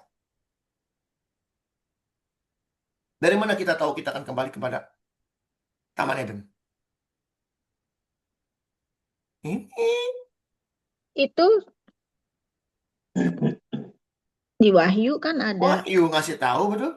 Iya, Yerusalem baru. Dikatakan barang siapa menang dia akan kuberi makan apa? Dari Pohon kehidupan. di mana? Taman Firdaus Allah. Di mana pohon kehidupan adanya? Di sorga. Ya tahu Di di Taman mana? Firdaus Allah. Ya di mana? Taman Firdaus. Di Taman Eden. Di Taman Eden mesti jawab Taman Eden. Kan tertulis dikatakan Taman Eden ada pohon kehidupan tuh. Taman Eden kan sorga. Sorga, tapi ada yang berani bilang di bumi. Cari yang pergi buntung yang akan ketemu. Kita akan kembali ke Taman Eden. Kenapa? Disitulah ditempatkannya manusia. Disitulah ditempatkannya manusia. Jadi kalau kita kembali ke rumah kita yang ini tanah air kita yang sebenarnya tanah air kita ini tanah air bilangnya. Yang dikatakan di buku Ibrani, betul tanah air? Ini dikatakan. Tetapi sekarang mereka merindukan tanah air yang lebih baik yaitu tanah air sorgawi. Nih, Pulang kampung. pulang kampung, mudik, mudik kemana? Taman Eden. Mm-mm. Mm-mm. Di situ kita ditempatkan. Di mana Tuhan menciptakan manusia. Kalau memang tempatnya ada di ruang maha kudus, di pelataran, di sini disebut. Tapi pertama kali Tuhan menciptakan manusia ditaruhnya di Taman Eden. Kita akan kembali ke sana. Manusia nggak pernah baca. Karena nggak pernah baca, ngomong dia. Yang ngomong pendeta. Oh iya bener, oh bener semua. Ya terserah lu deh. Sana cari, di mana ada tulisan kita akan ada di pelataran. Di mana cari kita akan di. Makanya orang pada ribut. Oh, nanti di mana ya? Di pelataran, di tempat kudus, Holy of Holy, Holy of the Holiest, apa? Atau di pelatarannya, atau di mana? Di pintu gerbangnya, atau di mana? Nggak ada yang tahu. Tapi jelas-jelas kita ditempatkan di Taman Eden, itu jelas tulisannya. Dan kita akan makan lagi pohon kehidupan. Tanyanya, pohon tentang yang baik dan jahat dimakan lagi nggak sama kita? Makan. Udah nggak ada Makan. sejarah. Kenapa? Karena namanya pohon yang baik. Yang jahat memang nggak ada. Karena pohon itu pohon yang baik. Si jahatnya udah dibuang ke neraka. Susah-susah amat. Itu namanya belajar, betul? Iya, dulu aku pernah dengar begini. Di sorga katanya ada tingkatan-tingkatannya. Soalnya kalau nggak ada tingkatannya, nanti itu dong katanya kalau yang maksudnya berbuat baiknya tuh banyak, terus disamakan dengan yang ya yang santai-santai, yang sedikit. Enak yang itu dong, yang santai-santai, yang sedikit. Apa bedanya sama agama lain yang ditimbang-timbang kebaikannya? Dia masuk neraka agama lain. Tapi lu sama dia cara pikirnya. Kadang orang ngomong nggak mikir nih. Iya, aku juga denger nggak mikir. Iya aja dulu kan begitu. Iya. Kalau saya, oke. Sekarang lu ngatain orang itu nih agama Buddha misalnya. Kan agama Buddha ditimbang kebaikannya. Lu bilang sesat, lu bilang masuk neraka. Nah, lu sekarang pikir-pikir orang katanya enak bener dong nih. Yang banyak sedikit, gue lebih banyak masuknya sama. Udah bisa Iya, udah bisa masuk aja bagus. Apa bedanya ajaran mereka sama ajaran kita? Sama. Kalau ngomong gitu, kalau ajaran dia masuk masuk neraka gara-gara kebaikan dia ditimbang-timbang, lu juga masuk neraka karena kebaikan lu ditimbang-timbang. iya, Pertanyaannya, habis dibilangnya sorga tuh ada tingkatan-tingkatannya katanya. Jadi sesuai dengan perbuatan kita. Itu Pertanyaannya, dulu sorga ada tahunnya. tingkatannya di mana? Nggak ada. Udah tahu belajar dari kamu kan udah jelas. Udah ngerti. Karena mereka bacanya dari mana? 1 Udah Korintus tahu 12. dah tuh. Ini, saya yakin dan percaya. Nggak jauh-jauh dari sini. 2 Korintus ya?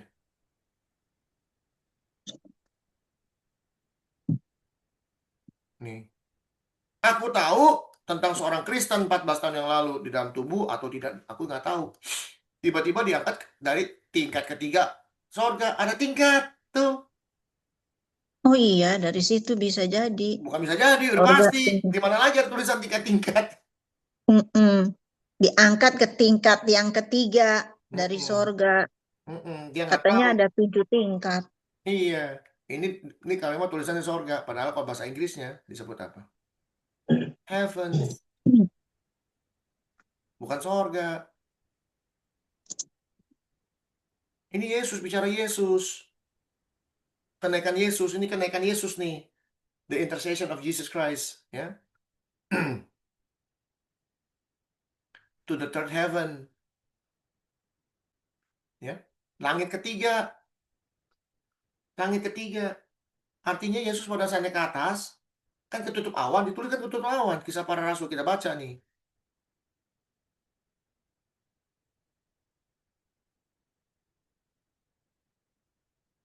Ya, Yesus naik ke surga. Awan menutupnya dari pandangan mereka. Kayak gimana? Yesus naik nih, terus naik ketutup awan, dia naik lagi ketutup awan. Kayak ada tingkatannya. Maka dari itu, gara-gara ada tingkat ketiga ini, maka terciptalah sebuah pelajaran namanya apa? Di angkasa ada apa? Ada apa namanya? 3 layer. Ada yang bilang ada langit ke-1, kedua, ketiga. Ya, Itu kita apa lihat ya nih, maksudnya? stratosfer, atmosfer, apa tuh? Layer of atmosphere.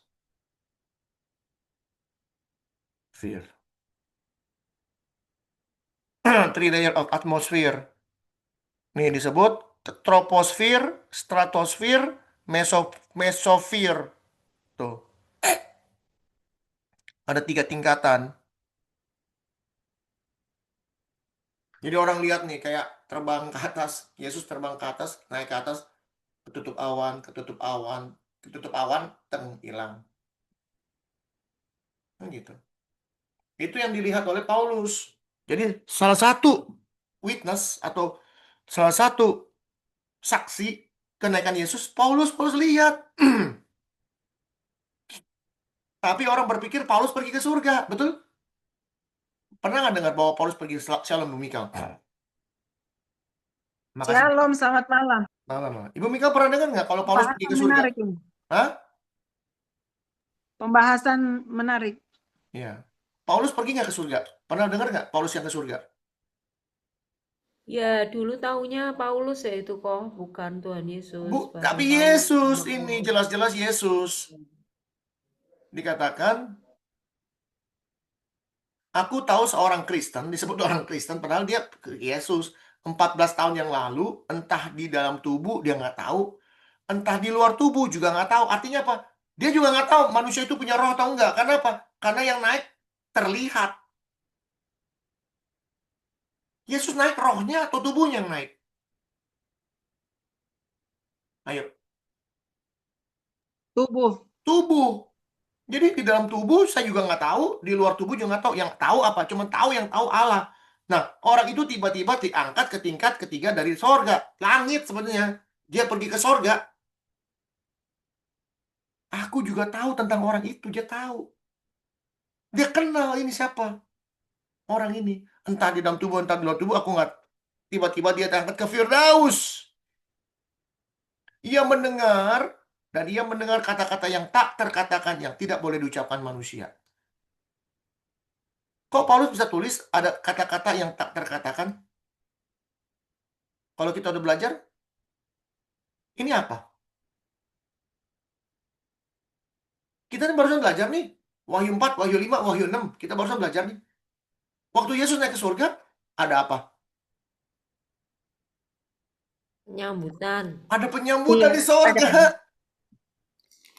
Itu Wahyu 4, Wahyu 5, Wahyu 6. Penyambutan. 4 dan 5. Penyambutan Yesus ke surga. Dan disaksikan orang. Artinya apa? Artinya apa? Yesus menggenapi nggak apa yang dia katakan? Kalau dia Ya. pasti ke surga. Iya. Penggenapan karena aku akan kembali ke sana kan. Iya, bukan masalah aku kemana. Yesus mengatakan, akulah jalan, kebenaran, dan hidup. Artinya apa? Jalan kebenaran. Kalau kamu ikutin saya, caranya saya, nih, saya kasih tahu kamu caranya. Yaitu menjalankan seluruh perintah Bapa. Jalankan itu. Dan itu adalah perintah yang paling benar. Jalan yang paling benar. Udah nggak ada lagi. Selain itu nggak ada lagi. Nih, saya ikutin. Nih, lihat nih, saya jalanin nih perintah Bapa. Aku datang kemari untuk menjalankan seluruh perintah Bapakku. Dalam hidupnya, dia taat sampai di kayu salib. Dia buktiin loh, Dang. Mau nggak percaya kalau bakal naik surga. Nih, lihat, saya pergi ke surga. Disaksikan, dan salah satu saksinya yang namanya Paulus. Dia lihat ini orang naik ke tingkat naik sampai atas, lalu sampai ke terbuka surga istilahnya. Penyambutan Yesus di surga tuh terlihat oleh semua orang banyak. Ada penyambutan. Ada kata-kata yang tidak bisa diucapkan, yang tidak dimengerti manusia. Atas orang itu, aku hendak bermegah. Tapi atas diriku sendiri, aku tidak mau bermegah. Kenapa? Karena banyak salahnya, banyak dosanya. Tapi kalau aku mau bermegah, aku bukan orang bodoh lagi. Dulu dia orang bodoh. Karena aku mengatakan kebenaran. Tapi aku menahan diriku supaya jangan ada orang yang menghitungkan kepadaku lebih daripada yang mereka lihat padaku atau yang mereka dengar daripadaku. Supaya aku jangan meninggikan diri. Dari penyataan-penyataan yang luar biasa itu, dia lihat. Maka aku diberi satu duri dalam dagingku. Supaya apa? Supaya aku tidak meninggikan diri. Duri dalam dagingnya Paulus itu semua adalah sombong.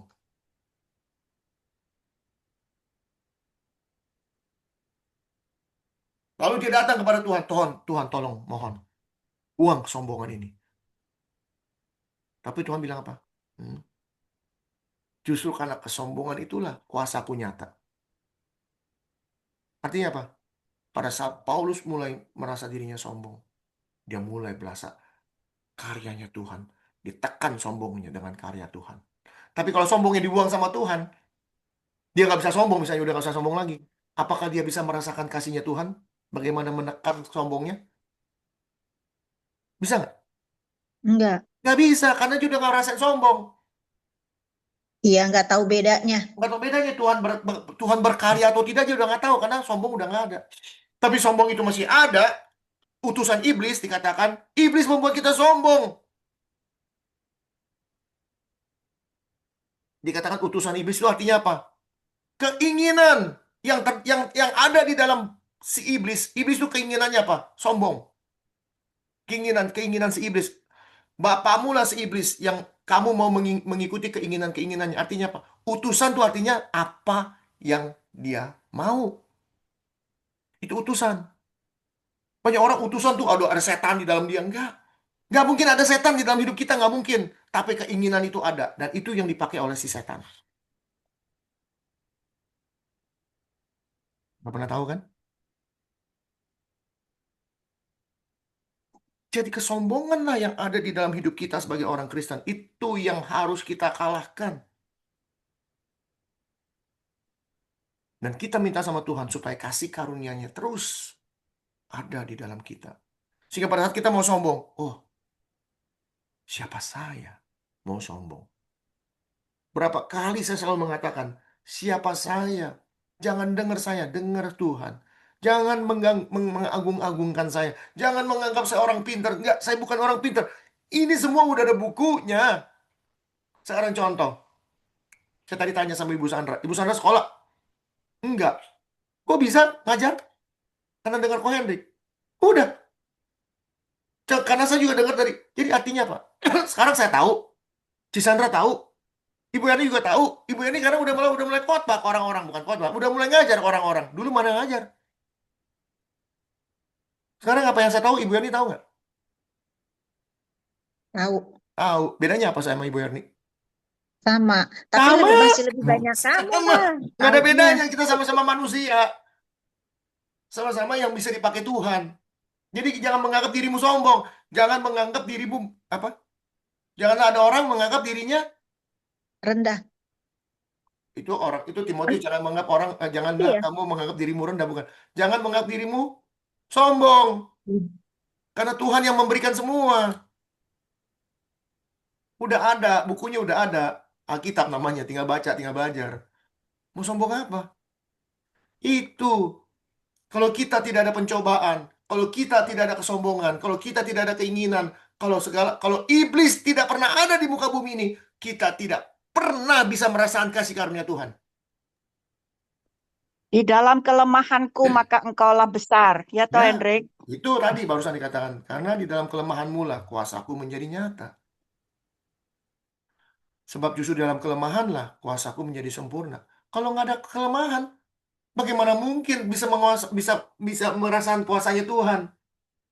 Nggak ada tantangan hidup. Tapi kalau nggak ada tantangan, kayak contoh Ibu Mikal, tantangan sabrak-abrak. Tapi dalam tantangan ini, apa yang di kacamata kita lihat? Ya, ini mah di mata Tuhan nggak ada artinya. Jadi kita berani bilang, di mana Tuhan nggak ada artinya. Tapi kalau tantangan ini nggak pernah ada, apakah kita bisa mengatakan tantangan ini mah nggak ada artinya karena Tuhan yang lakukan? Nggak ada kalimat itu. Tapi tantangan itu datang. Sekarang Ibu Mikal sedang, gimana Bu? Ibu lagi menginjili apa? Orang apa Bu? Orang terikat dengan, ya semuanya terikat dengan mabok, Ya, terikat dengan dunia. apa itu yang free sex. Nah, ya, seks Pokoknya bebas. penghulu setan, kepala Ya, setan yang menguasai itu orang sebenarnya itu. keinginan yang sadar pakai keinginan dia kan? Mengerikan ya. Ya, Tapi saya bersyukur karena kok Tuhan memilih saya untuk berjumpa dengan orang ini. nah itu dia. Kenapa Ibu Mikal dipilih? Karena Tuhan mengasihi orang itu. Enggak. Karena Kenapa, saya kenapa Ibu Mikal dipilih Tuhan?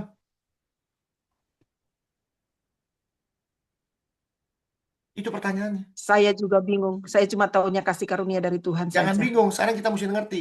Ibu Mikal dipilih karena Ibu Mikal punya. Saya cuma taunya ini kasih karunia dari Tuhan. Bukan itu jawabannya. Karena Ibu sudah punya kualifikasi dipilih.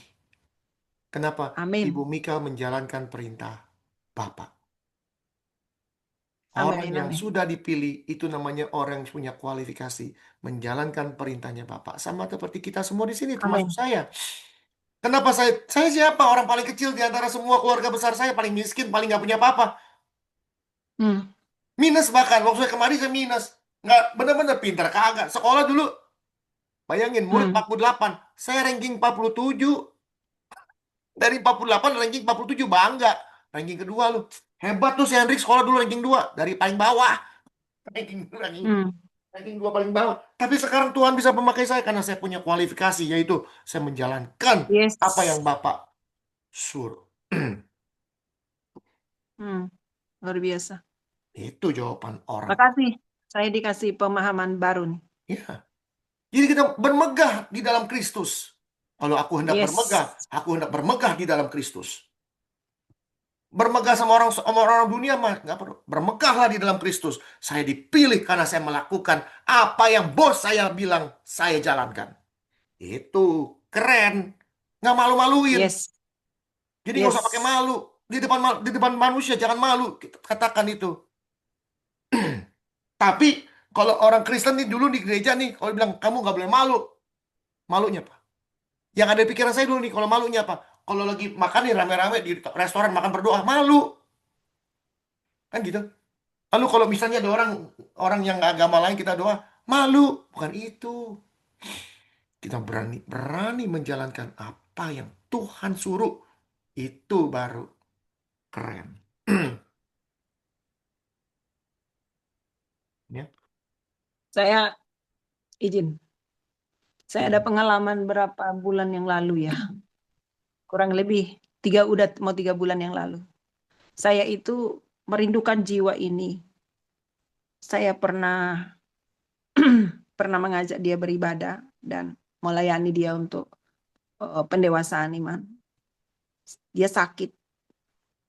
Saya merindukan sekali gitu pergi untuk lihat dia. Lalu saya pergi. Dan ya begitu. Ternyata saya menemukan sesuatu yang tidak sesuai dengan tempatnya. Saya marah, padahal dia sedang sakit itu.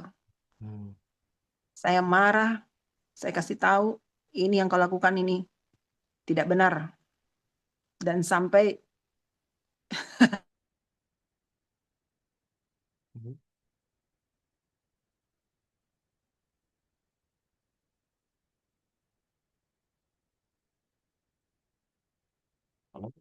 Hilang suaranya, Bu.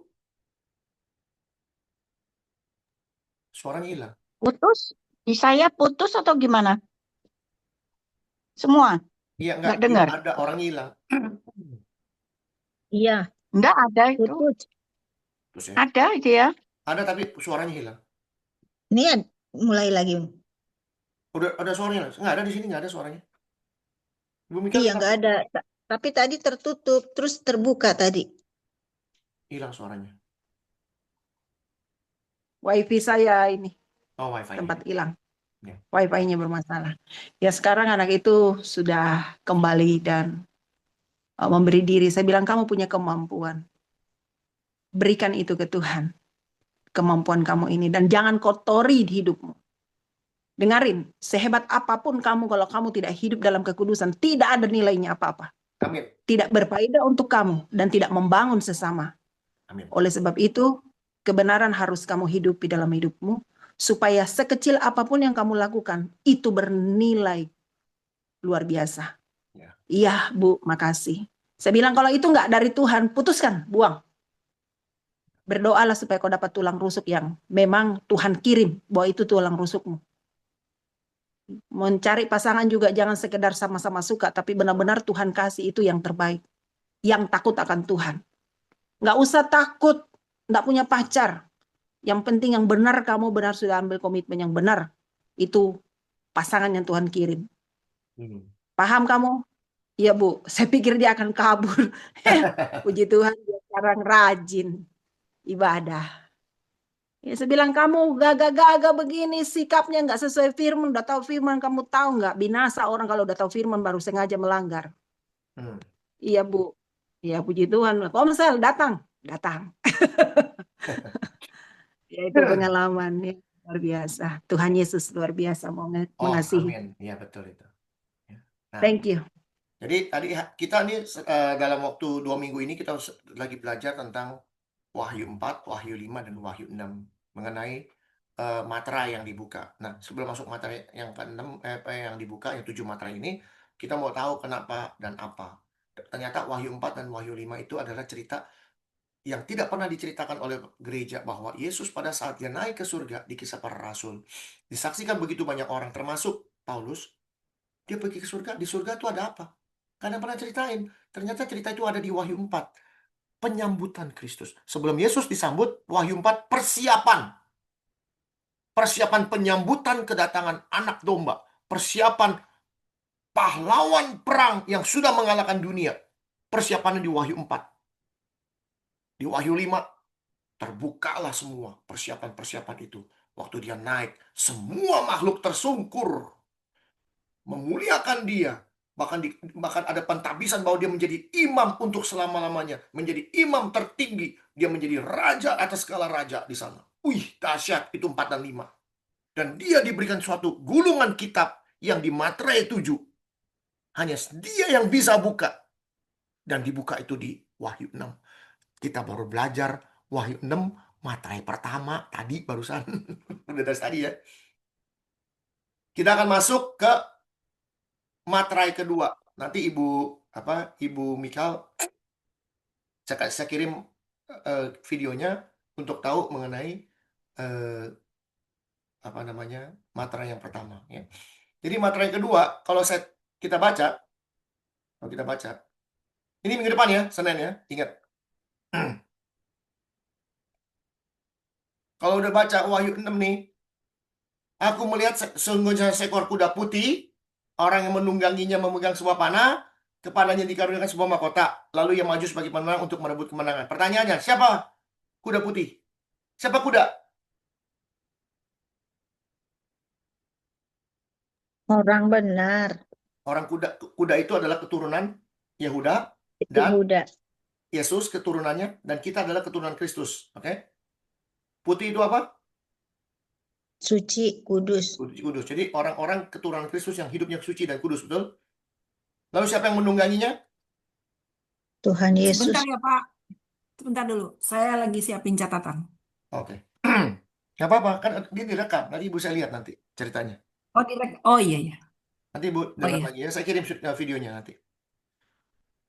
Apa itu panah? Ayo, Ibu Yani, Lucy, siapa? Kebenangan. Kemenangan melalui Roh Kudus ya, menang. Dan siapa yang menang dikasih apa? Mahkota kehidupan. Mahkota kehidupan ya. Lalu dia itu siapa? Tuhan Yesus. Yesus maju sebagai pemenang untuk merebut kemenangan. Dan ini terjadi di zaman Yohanes, sedang terjadi dan sudah terjadi di zaman kita nih, kita orang future. Di zaman dia sedang terjadi dan sudah terjadi. Di future-nya kita melihat sudah terjadi. Di mana orang-orang Kristen menguasai dunia. Ya, ini. Dan kita akan mengadakan peperangan baru, peperangan yang sama ya dengan kuda putih, nanti dia akan datang. Kita sedang melakukannya dan kita akan menantikan ke yang kedua kali. Yang terakhir, perangan yang terakhir ya di Wahyu 19. Now, minggu depan kita akan belajar ketika anak domba itu membuka mata yang kedua, aku melihat makhluk yang kedua berkata, "Mari."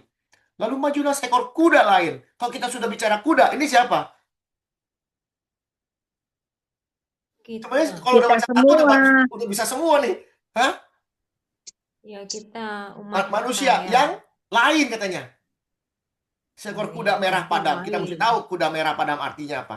Pertanyaannya, orang yang menungganginya dikurangi kuasa untuk mengambil damai sejahtera. Siapa ini orangnya? Iblis. Tuh langsung jawab sendiri. Jago udah. Kuda Jago. lain ya. Kenapa? Ya itu kuda lain, bukan yang tadi dimaksud Bukan kuda yang putih, disebut kuda Tuhan lain. Yesus. Dikatakan Ya. kuda merah padam. Lalu orang yang menungganginya dikuasai untuk mengambil damai sejahtera sehingga mereka saling bunuh. Dikaruniakannya sebelah pedang yang besar tuh untuk membunuh.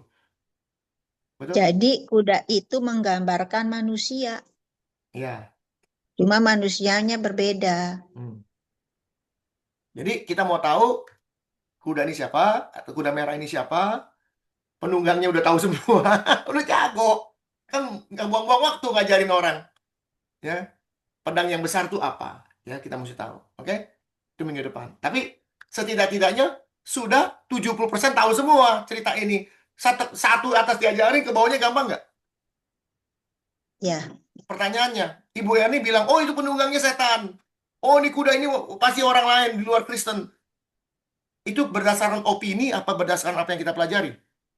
Yang kita pelajari. Dari mana kita Tadi belajarnya? penjabarannya. Tadi Ya dari mana asalnya? Kita bisa tahu kuda itu manusia. Kita bisa tahu putih itu suci. Dari mana? dari Alkitab. Alkitab menjawab Alkitab. Alkitab menjawab Alkitab. That's it. Itu jawabannya udah nggak ada lagi yang lebih bagus dari itu. Betul? Asik nggak kalau Alkitab yang jawab Alkitab? Asik. Nggak ada yang lebih asik dari itu. Udah pintar semua di sini. Juara. Sekolah S2 selesai. Kita nggak perlu lagi mendengar dari orang yang titelnya dari sini sampai Tokyo panjangnya ya, Hendrik. Boleh denger kalau bener. Kalau nggak bener percuma kita dengerin. Ya nggak bener lah, karena sudah sombong kan punya titel sepanjang itu. Ya kita nggak tahu, kan ada juga yang nggak sombong. Dipakai juga sama Tuhan, kan gitu. Kelihatan kan di YouTube. Ya.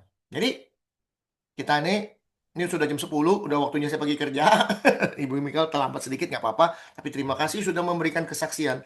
Dan kita mendukung yang namanya kesaksian model begini. Kita mendukung, support. Kenapa? Jumlah kita sedikit.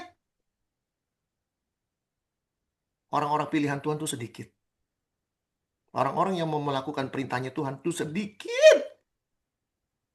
Sedikit. Dan Tuhan pelihara dari zaman Yesus naik ke surga sampai detik hari ini kita bicara. Kebenaran itu dipelihara Tuhan. Yang disebut sisa Israel. Kitalah sisa Israel. Orang-orang Kristen di muka bumi ini sudah hancur oleh doktrin yang nggak benar. Maka saya sudah bilang sama Ibu Mikal, saya ini sekarang menjadi musuhnya doktrin. Musuhnya gereja. Mereka mau mengikuti apa kata manusia. Kita mau mengikuti estafetnya Yesus, murid, rasul, orang-orang kudus sampai detik hari ini yang dipelihara oleh Tuhan. Yang mau mendengarkan apa kata Tuhan, bukan kata manusia. Tadi saya bicara sama Ibu Sandra. Ibu Sandra tanpa dia sadar dia ngomong sesuatu yang sangat penting. Dia mengatakan, Ibu Muslim juga? Bukan, ini keponakan saya yang Muslim. Saya Katolik katanya. Tapi agama itu cuma jubah, Pak. Bayangin. Dia seorang Katolik yang sangat setia. Tapi dia mengatakan bahwa Katolik itu hanya jubah.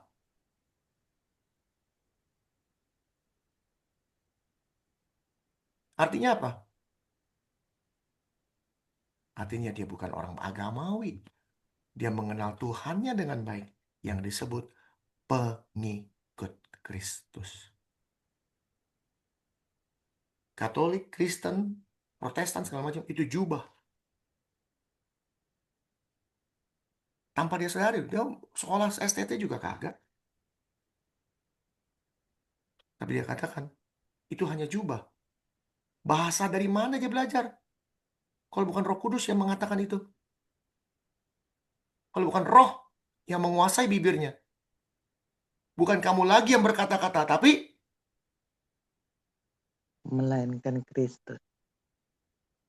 melainkan Matius 10:20. bukan kamu yang berkata-kata, tapi Roh Bapa yang berkata-kata di dalam Roh mulutmu. Bapa yang berkata dalam mulut. Dan saya katakan, langsung diam nggak orangnya? Langsung diam. Besok-besok ketemu lagi orangnya diam, nggak berani nanya lagi. Karena Roh yang berkata punya kuasa. Itu sudah jadi bukti dalam hidup Ibu Sandra. Ibu Sandra punya bukti. Ada Roh yang memimpin. Dari mana kita bisa tahu Roh memimpin? Karena pendengaran akan firman yang benar. Yang menimbulkan iman. Disitulah Roh bermain. Jelas? Jelas. Oke, saya udah terlambat. Saya harus masuk kerja. Video ini akan saya kasih lagi ya. Ngomong-ngomong, mungkin Ibu Mika mesti dimasukin ke dalam Zoom pelajaran kita. Ibu Mika ada nggak ya nomor teleponnya? Nanti saya minta tolong sama ini deh, sama siapa? Sama Shirley untuk masukin Ibu Mika punya nomor ke grup Zoom pelajaran ini, Ibu ya. Boleh, Bu ya? Oh, silakan dengan senang hati. Ya, nanti jadi setiap kali video apa segala macam bisa langsung lihat. Oke, baik. Oke. Tuhan berkati kita semua. Selamat malam, selamat beristirahat, dan selamat melayani, dan selamat beraktivitas hari Minggu. Ya. Tuhan memberkati kita semua, dan jangan mundur. Kitalah sisa-sisa Israel. Kitalah sisa-sisanya Tuhan yang dipelihara menjalankan tradisinya Tuhan Yesus Kristus. Bukan tradisi manusia, tradisinya Yesus Kristus. Ingat itu.